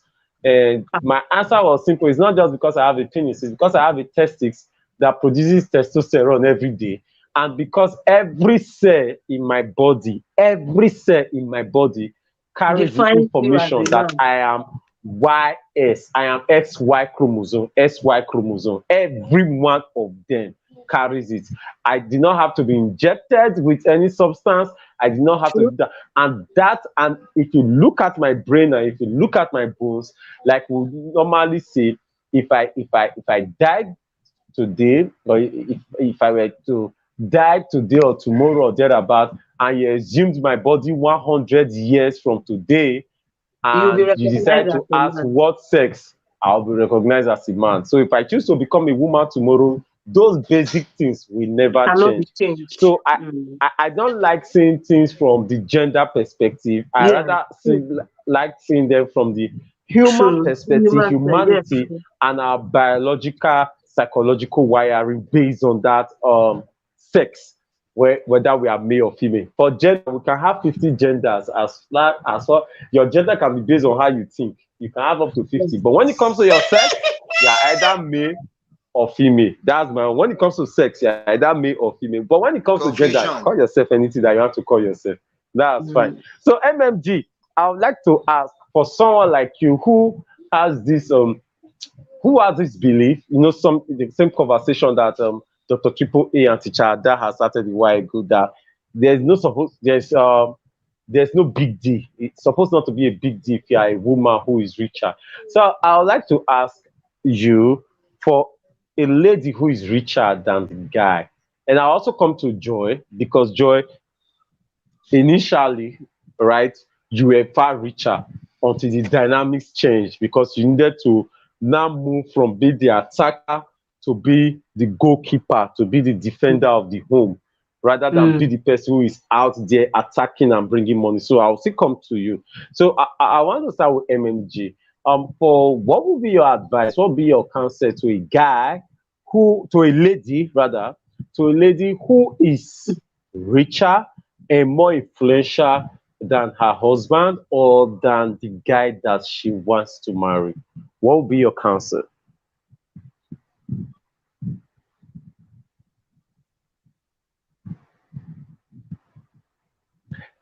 It's like MMG is far from her microphone. Yeah, I muted MMG. My internet, my internet went off.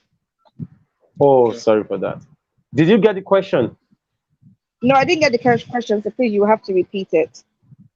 Okay, thank you. So before now, we talked to Dr. Triple A and Teacher Ada, and we requested that they advised the young men, whether I like it or not, it could never be balanced. There are many women who are richer than men, and there are many women who are going to marry guys that they are richer than. So we asked Dr. Triple A and Teacher Ada also contributed, advising such men, right? I'm sorry. I didn't want to do this, but you do know that there are many women now who actually want to get married, and the only guys that they see who want to marry them are the guys who are not as rich as they are. But they love them and they accept them. So, I mean, at that instance, so what do you think those ladies would do? They would say, okay, guy, let's go there. Exactly. So that's what I'm asking MMG right now. MMG, for a lady who wants to marry a guy that is richer, a lady who wants to marry, a lady who wants to marry a guy that is not as rich as she is, what would be your advice to her in also understanding that some of his behaviors may not actually be to spite her, may not actually be to control her or regulate her, but they may just be some maybe biological, psychological issues that that may just be playing out, or some things that she may be thinking. What would be your advice to such a lady who is richer than her guy? To me, I would say, first off, ask yourself the honest question is, can you cope with it? That's the truth.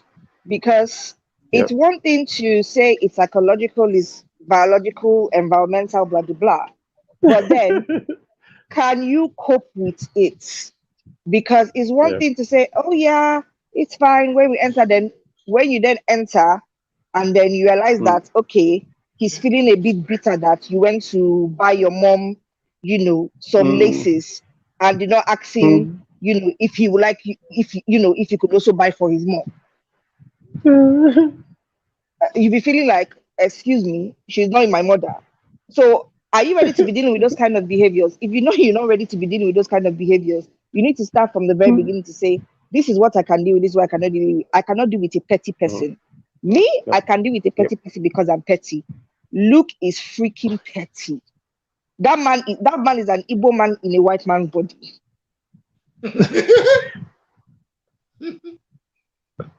Honestly, I would say to him, Luke, come and give me XYZ. He'd be like, wait, should we still owe me £60 for the council tax? Collect it from the £60. And I've had to learn to throw my face and do some little gimmicks to make you go, okay, all right, I'll give you the cash instead. Contribute to the council tax when it's time for council tax payment. So I'm petty and I can deal with a petty man. Are you someone that, oh my gosh, you cannot do pettiness, you don't like drama, and you now want to go and be with a man that is petty? Yeah, he may love you, he may be supportive of your career, help you iron your dress in the morning before you go out, go on site with you. But if he's so petty that little things, he either will do payback or his mouth will be sharp. Can you deal with it? Luke can give me fire for fire, and he can throw me under the bus as much as I can throw him under the bus. So what can you deal with and can you not deal with? You have to know from the very beginning before you even say you're looking for a relationship. Because from the gate set, you know that this one will pass my power. Uncle, we're better off remaining as friends. Yeah. So you have to know your own self, know your own identity, know what you like and cannot like. And when I did that, that helped me with my internet dating. I was showing my friend, as in I had about 45 close to 50 guys' numbers on my phone. The way I was throwing them away. Next. Because I refused to settle. And I settled when I met Luke. Because, I wrote down on the list all the things I want in my man. And all of them, he has it there. Luke is not perfect. I don't call his flaws can become a strength depending on the situation, and his strength can become a flaw depending on the situation. Because I'm someone of the mindset that does not believe a flaw is negative and a strength is positive, because depending on the situation, it can flip. Yeah. So you have to really know yourself and what you want before you say, hey, I'm entering to start dating and, meeting with these guys or not. Because if you don't even know your own identity, your own values, your own principles, what you can endure and not endure, or more, when you come near your door, you'll be like, I didn't expect this one. One thing from the beginning I said to Luke was, you see this one of friends interfering in my relationship. I know they do. The moment his friends were trying it, I put a stop on it quicker than their head could spin. In fact, as I'm talking to you now, there's one of them that is no longer talking to both of us because she disrespected me, that her man came to disrespect me on top. And Luke cut out the two of them. She sent him a message a few months ago, so just checking up on you, blah, blah, blah. Luke showed me a message the moment she replied. I said to him, what do you want to do? You want to reply? I said, no. I said, very good. I said, how about being petty and, show the reading, and then she sees that it's been ready. We're like, nah, I can't be bothered. I said, okay, I can't read them to make sure that you never crosses your mind to reply her, because sometimes it can be a softie in as much as it can be an Igbo man. So know yourself before you enter that relationship. Know what you can endure, know what you can tolerate, and know what that for you, this one is I cannot deal. Are you the kind of person that you cannot do with a man telling you that your cooking has too much salt in it? Are you the type of person that you cannot deal with a man telling you that, babe, I think you're going too far? Are you the kind of person that, you actually want to be praised all the time? Then you better go and find the one that will praise you and follow it. Find the one that will tell you the truth and follow it. Know from the beginning what you want, what you do not want. Write it in the list, what you expect of your man and what your man should expect from you. And if you're someone that is a Christian, always pray over it. Yeah. So sorry, what MMG said is what is prompting me to say this. And I've also seen that some people were having it real good, despite the fact that the lady was richer. The guy was okay with it too, before some third parties started wahala. Third parties like the guy's mom, third parties like the guy's friends, third parties like the some neighbors or some community people. Wow. In fact, to some extent, some office staff of the guy called the guy and said, "Uncle, you know, be mad. How come your wife they do this one? What gave you audacity? You understand? You get it? So you audacity. Yeah, you understand? I'm telling you, we have audacity for madness. I'm telling you. No, so nobody can come near me with that kind of audacity. Oh, I'm telling you. I'm just telling you what happened. And because the reason some why of I'm those saying that guys, nobody can come near me with that audacity. Sorry to interrupt, Dr. Tripoli. The reason why I'm saying nobody can come near me with that audacity is because of two things. For example, nobody on Facebook can say I've entered their inbox to say, what is this gossip? What is this? What is that? No. That is it. The least I'll come to your inbox to ask you is, what's happened with your post? Who are you referring to? Never to find out what is the latest Facebook gossip. And because of that, people can really step into my inbox to talk rubbish. When I see people share some of the nonsense they receive in inbox, I cannot relate. I cannot relate because people do not try that near me. You know. Yeah, but you know. Because the boundaries are put. Oh yeah, no. See, the fact that you put boundaries in this part of the world does not mean that some of them still will not come up and say to you, crosses. They will still jump the fence. You understand what I'm saying? So this is the problem. Yeah. So this is the problem here. Audacity. The A in audacity. No, they do that. They do that. Yeah. So this is what I'm saying now is that Mr. Man, I'm talking to the guy out there because I just sense in my spirit that there's somebody watching us right now that is happening to. Your home was fine, no? Before all these people. You know, in Yoruba, you call them Anwelenu Boro. You understand? They just brought in their trash and you accepted their trash and you messed up your own marriage. You are messed up. You understand? You messed up with your own hands. You were having it good. You were okay with your wife. You were okay with our success. You were okay. You accepted it. It was our success, not our success. Yeah.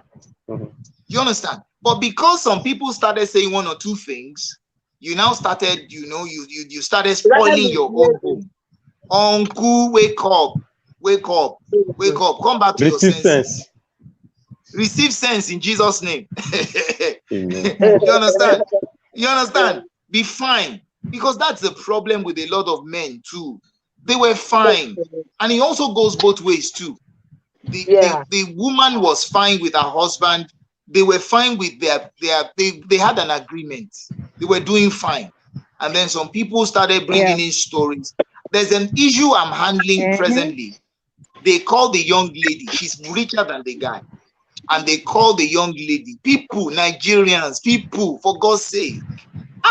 They call the young lady. And they said, this your guy. He will be lazy. This one you are doing for him. He will not do anything for you. You will be the only one carrying the load.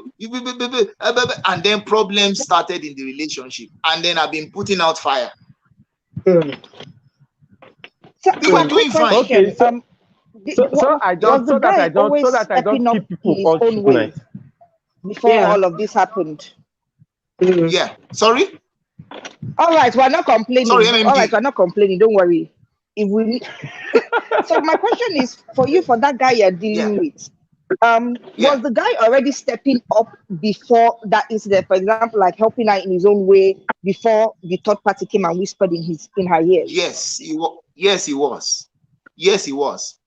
To be candid, the only fault the guy had was that because of the same socio-cultural wiring that he also had that I'm supposed to do everything. So he was he was pushing himself. So there were some beyond points where, beyond his limit. So he didn't communicate to the lady that there were some areas he was weak, I was not strong. So she was expecting that from him. Meanwhile, the guy was pushing and working hard and hustling and everything, but he was not like he was expecting. So he had already, now Yoruba. You understand? And like I said, Dr. Triple A, there's nowhere spiritually that man has been graced more than woman. So there's nowhere spiritually, right? So for such a man, he may not be the person that have the special grace. Say for example, my wife is a early years educator. She's a minder. She has been working with children since 2012. But when it comes to our kids, I am better. With other people's children, that's her gifting and her calling. She's perfect. I can't deal with other people's children the way she does. But when it comes to our own children, I'm the one that has that special grace for attention, for time, for parenting, and the rest, right? So such a man, his own may have been, instead of him just trying to do his best and knowing that, okay, in this marriage, what is my special grace? He decided to start competing with his wife. Remember what I said at the beginning? You are supposed to compete with outsiders. Do you know the interesting thing? With outsiders, not insiders. Yes. Thank you. Do you know the interesting thing? Do you know that this guy, he's very, very good with coordination, organization? This guy is perfect when it comes to helping this lady identify her life. You know what? She makes money, but she's scattered. This guy is so cool-headed that he can help her to, discover and then sort her out. What is that called structure?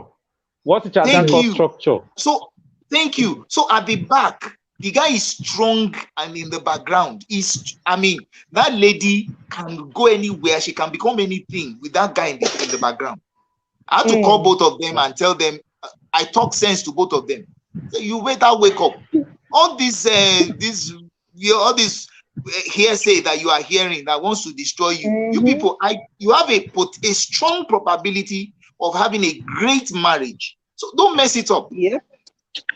Don't mess it up. Yep. That is one thing Luke and I do is with hearsay. Luke will actually come back at home and gist. He'll be like, babe, I have gist for you. I'll be like, oh, okay, yes, can you tell me the gist? Can you tell me the gist? The gist is usually about something somebody said to him. Just once he was going out to drink with his friend and he was like, oh no, he's going to limit it to just two. They were like, oh, is it because of Mary? I only limited it to just two. Well, is she controlling you? I was like, no, she actually is not controlling me. I actually want to limit it to two, and that is it. Hello, if she was controlling me, would I have followed you to the casino to actually chill out with you? No. So I was like, what did you say? I'm like, good. So literally, you cannot tell Luke hearsay and I will not find out. In fact, sometimes he will go to the toilet to give me the gist while he's still there. This thing about hearsay, it cannot destroy us because we gossiping about it with each other. I think that's the reason why there should be ground rules, and that's what we have. We had to agree on. So we have ground rules. Yeah. We have ground rules for handling those things. You know that, okay, you know what? So when we hear it, so whenever she tells me stuff or somebody tells me, in fact, it's going to a level where sincerely there's some things that I just tell her, you know what, I heard something, it's going to hurt you. Okay, so I'm not going to tell you the full gist, but I'm just going to tell you a part of it, right? Because I don't want you to be hurt, but I've handled it. Understand that I handled it. I got your back. It's sorted.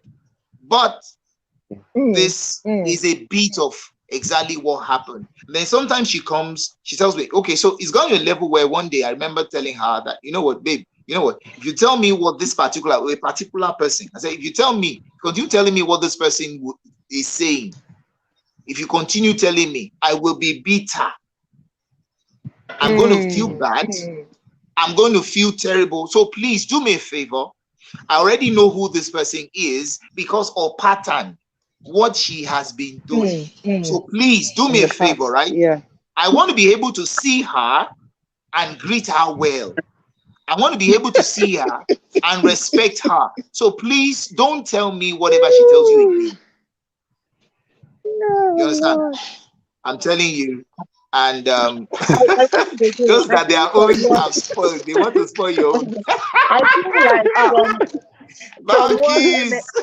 from what MMG is saying, I'm going to pick one thing that is important to me, because I'm always that person who feel like one of the most important things to me is life experiences, true life experiences. I don't Thank like you, all Valkyrie. these book experiences. I like people sharing real life, how you handled it. It happened to you, it did not happen to you. How did you handle it? And that is the way I've been treating. That is the way I've been treating my girls. When I was going to leave Nigeria, my girls will say, "Mama will say it is like this," and we'll see her acting it out. And that is the way Mama will tell you I handled it. And I will come back to the table and say, "This is the way I handled it." So I've got this particular family who told me that one of the things she regretted most was not making ground rules. She feels that when it comes to the extended family from her husband's side, they throw a lot of things. Meanwhile, in that same family, let's say the brothers, the husband brother, the brother's husband, how do I speak that? Now has brother-in-law. Brother-in-law has in his own family, looks like the family created ground rules where even the mother-in-law cannot step in without first calling in. Do you understand? Okay. Like they have that rule that you cannot even call anyhow. They had the ground rule where you can't just visit just because you are family. They had the ground rule where you are coming and everybody, "Oh, we are sorry, we don't actually want boundaries in place." They had boundaries in place, and that was a man who was willing to go for that boundary. That's true. That's very true. The two of them, one of the things I've been telling my girls, importantly, I would say, if you are going to get married, you see, these rules must be such that you people will follow. There are things that I regret I didn't do. We are grateful for good mentorship who are helping us, to grow better in our marriages in this recent time.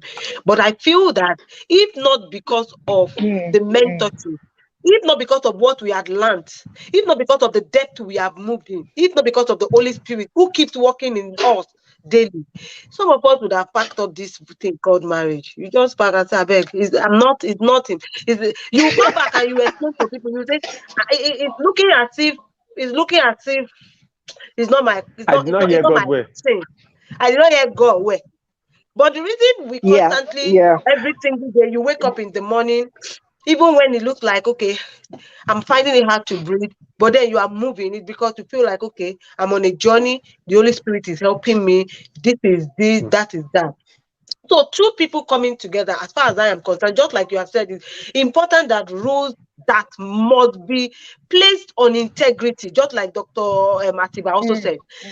Your integrity to make sure that you follow through those ground rules that we have come together. This is what we have chosen to do. And in the journey, this is what we must accomplish, basically. For me, tables turn. When we got here and my husband had to be the one working, the table turned. I found it hard to believe that I have to be at home. I had my baby, and for 3-4 months, I did not appreciate the fact that I had a child. I'm telling you the truth. I was going through depression back to back. I've not been on Facebook because for almost you could not work. Because you could not work the way you wanted to. Yes, because I could not do things I wanted. I could not. I'm used to saying, okay, this is how I want to spend. I have my money. I can decide to go on vacation. I can decide to. While I was single, I was always been an attacker.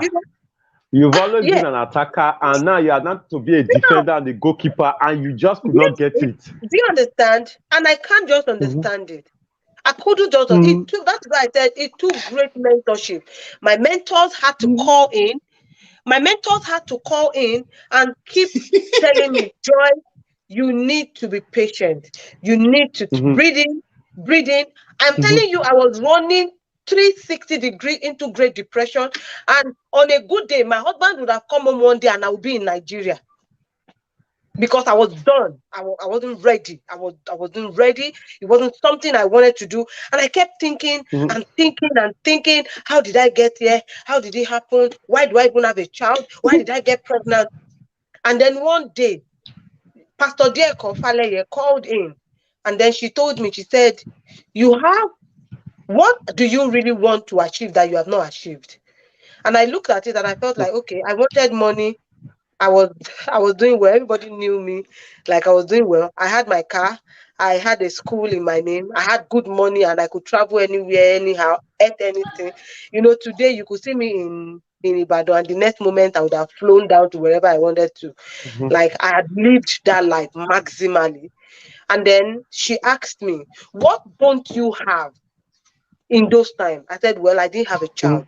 He said, and so God gave you that child that everyone was looking for, that everybody climbed the mountain for, that everybody was doing prayer point on, and you cannot sit down and appreciate that gift from God.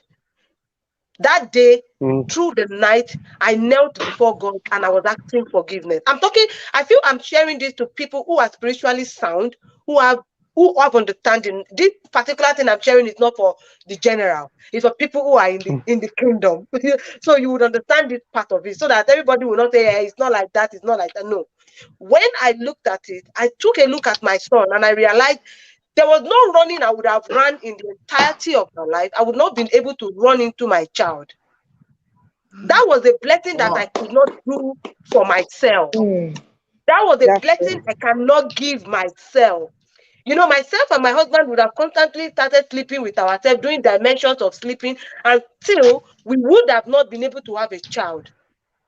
And then look at me carrying a child I did not plan for, and God gave me free will. I cried that night and I told God, ever since then, I began to look at my son as God's blessing to me. It took me a step back to begin to look at my duties as a woman in my home. Let me leave my husband to lead. I took a rest. I said, Joy, rest. You have been running for the past 13 years of your life, so rest. Enter your rest. Sorry, guys, my phone is dying, so I'm going to have to leave the conversation. But it's been before you leave, can you drop us one word? What will be your final word before you leave? This is already 10:20. What will be your final word before you leave? Shit. Hello. Okay, yes. Okay, so sorry. Yes, I would not want to take people further beyond this time, because in Nigeria this is already 20 minutes past 10, and I want us to see how we can end here. We cannot finish this gist here. Yeah. We cannot finish this gist here. That's just the truth. So I would like to ask Dr. Triple A. No, let me start with Ada, then Dr. Triple A. We call it a night. Dr. Triple A, what will be your final words to us? All right. It's been an interesting discussion. Ladies and gentlemen, Your Excellencies. Sorry, my camera is off. That's Nigeria for you. Our light and our power bank is drained. I can't put on my gen now. Yeah, it is well.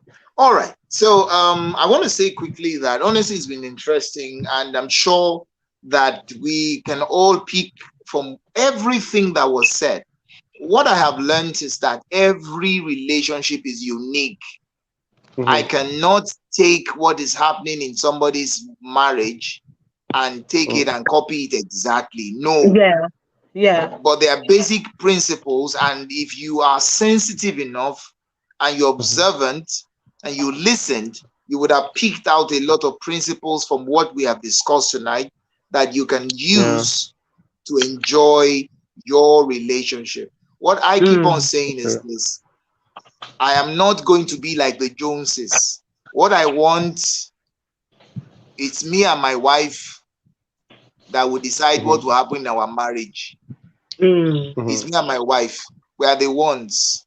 Yeah. If my wife is richer than me, it's our personal thing. Does not concern anybody. I mean, family weight. And I loved what Ada was talking about the other time. That look, let's get this right.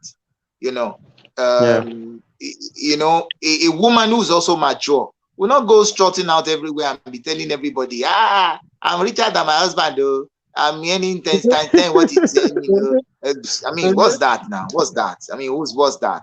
For God's sake. So obviously, what we're saying is this: what happens in Rome stays in Rome. What happens in your family stays in your family. And we have said it before, have the mindset, if you cannot handle a guy who is not as rich as you are, please, auntie, don't marry him. Don't bother. Brother, please don't bother, auntie. And brother, if you cannot marry a sister that is richer than you, please, sir, in the name of God and in the name of all that is good, please just leave her gently. Let a man that is mature enough to handle her. People like good men, you understand? Let them do, and let them, you know, just go for somebody that you are richer than, and then go and stay there. Don't destroy somebody's daughter's life, somebody's sister's life, please. We appreciate it. So basically, that's just that. Thank you so much. Yeah, right. Thank you so much. Thank you for coming up. Tichada, what will be your final words? I mean, I think God will help us. God will help us. My final word is we should be people of value. At the end of the day, it boils down to values and ideology. It boils down to pattern. It boils down to God. The part that God is doing in this marriage thing is more than the part that, let me say, the part that the Holy Spirit is doing is more. Is more. And so when that center does not hold, a lot will fall apart. I know a lot of people with different beliefs will be listening to this, will see this. So this is not me imposing my Christian values on you, but I'm saying let there be a center. Let your family hold a belief. Make sure your family is holding a belief system. Because whatever you do will be revolved around the family. Please appreciate yourself. Is important. You see, some people, we have the love languages and we will say some parts of this person. You see, love, you see, affirmation, words of affirmation is not specific to some certain people. Make sure that the word of affirmation is a core love language in your family system. Oh, thank you for doing that. Oh, thank you for covering for that. I appreciate the fact that you are doing that. Thank you. Sometimes I message my husband. I communicate more than my husband do. So sometimes I'm quick. I will just send a message to him. I'll be like, I see all you are doing. Thank you for working so hard for us. Thank you. Thank you for, if he tells me, oh, I paid the rent today, I'll be like, oh, thanks, babe, for paying the rent. You know, sometimes I could feel if you don't pay the rent, who should? If you know, who should have paid it? Is it me? You know, I could have felt like that. But then I see that you are sacrificing to give me a house. So it's my place to give you a home. So both of us must stand in the position of appreciation. No one is doing more than the other. No one. True. No one is doing more than the other. No one. Yeah. Because everyone is finding it difficult in their own cocoon and their own space. I'm finding it difficult as a stay-home mom. My husband is finding it difficult being at his shift for 15 hours sometimes through the week without having breaks and all. Wow. So if I broadcast my own your own good, my own, let's say the things that are not convenient for me. If I broadcast my own inconveniences, always making it feel like I am sacrificing more, always, it beats down the marriage system. No one is sacrificing more. Both of you are giving extra energy. Even the fact that I'm in the house, sleeping and waking up, you should appreciate me, my wife. Thank you for sleeping and waking up. Because if I die now, they will call you a widow. I'll be a widower. If your husband died, they call you a widow. So appreciate them for staying alive. Don't appreciate them. Every single thing needs to be appreciated. So we should not. We should take cognizance of that. We should take cognizance. I'm hopeful that the generations of family that will be raised in time to come will understand this value. And when the family is good, Yoruba people have another day. One big Benny Leary, kini kan ba se kini kan big Benny Leary. That is if a particular system is not working within the smallest unit, the society will suffer it so much. So I feel that when the family system works well, our society at large will enjoy the grace of God. Yeah. Thank you so much. Yes, please, husbands, appreciate your wives for eating your food, though. That's it, though. For chopping your money, for spending your money. In fact, appreciate you. Appreciate them for my wife is by my cooking. side. I appreciate you. Thank you for cooking. Thank my wife has been feeding me now. Plenty. Yeah. Thank you. Not you feeling like it's your right to. There are people who married bad women and they don't have choice. They are living with them. They are not cooking for them. There are people who married bad men and they are not taking care of them and they are living together. So when you have a and they are still cheating on them, they don't have choice. When you have a good one, appreciate them. Thank you for waking up this morning. Oh, God bless you. Thank you for eating my food.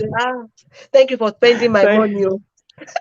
and this is me on behalf of everyone of the Alright Passion and all those who have participated, people who followed this night, right? We had about 15 people following us live, who followed live. Thanks to people like Bakis Raji, who commented. In fact, Bakis followed from the US. Yakubu followed from. Is it in Bauchi? I cannot remember. Captain Yakubu, thank you for following. And seeing people who follow. Thank you for commenting. Thank you to Dr. Triple A. Thank you for Teacher Dal. Thank you for MMG. In case you don't know, for those who are watching right now, we try to do this every month. So every month, January, expect the counselors will be gisting or something else, and we'll see how we can just make people's lives better. This is your Alright Passion. If you are yet to subscribe, tell people about us, share this. Right, so the moment we are done now, this will be available for you to share with your friends and family, so that they get to learn the same things that you are learning. Birds of a feather flock together. If you are the only person who is getting the right information and your other friends are not getting it, evil communication will corrupt the things that you have, because Scripture says that, and the good seed fell on tongues, and the tongues choke it up. So if you have good information, you have good knowledge, you have good wisdom, and you don't share it with your friends, the bad information, bad orientation that they have will choke you, right? Because it will become tongues that will choke up the word in you that you have received. So every one of us, my final words to everyone is that as much as possible, and I'm addressing men most especially, the blessing is not gender-based, right? There's no rule, there's no law anywhere that says that in a marriage, God must bless a marriage through the husband.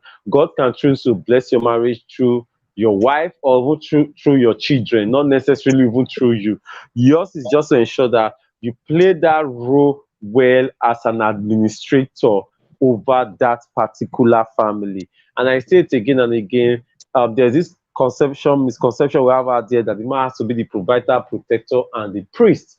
But we should realize that the provider is actually God, the protector is actually God, and the chief priest is Jesus, right? So whatsoever one you are playing is just assistant, all right? So you cannot go and be taking God's glory over your marriage. And if God chooses to bless your marriage through your wife or through your children, accept it. And dear women, headship is not by who provides or who earns more. So if you earn more, it does not automatically make you the head, right? That will make Niger Delta the head of Nigeria, because Niger Delta earn more money through crude oil. But we know that the Federal Capital Territory is the truth, but the Federal Capital Territory is Abuja.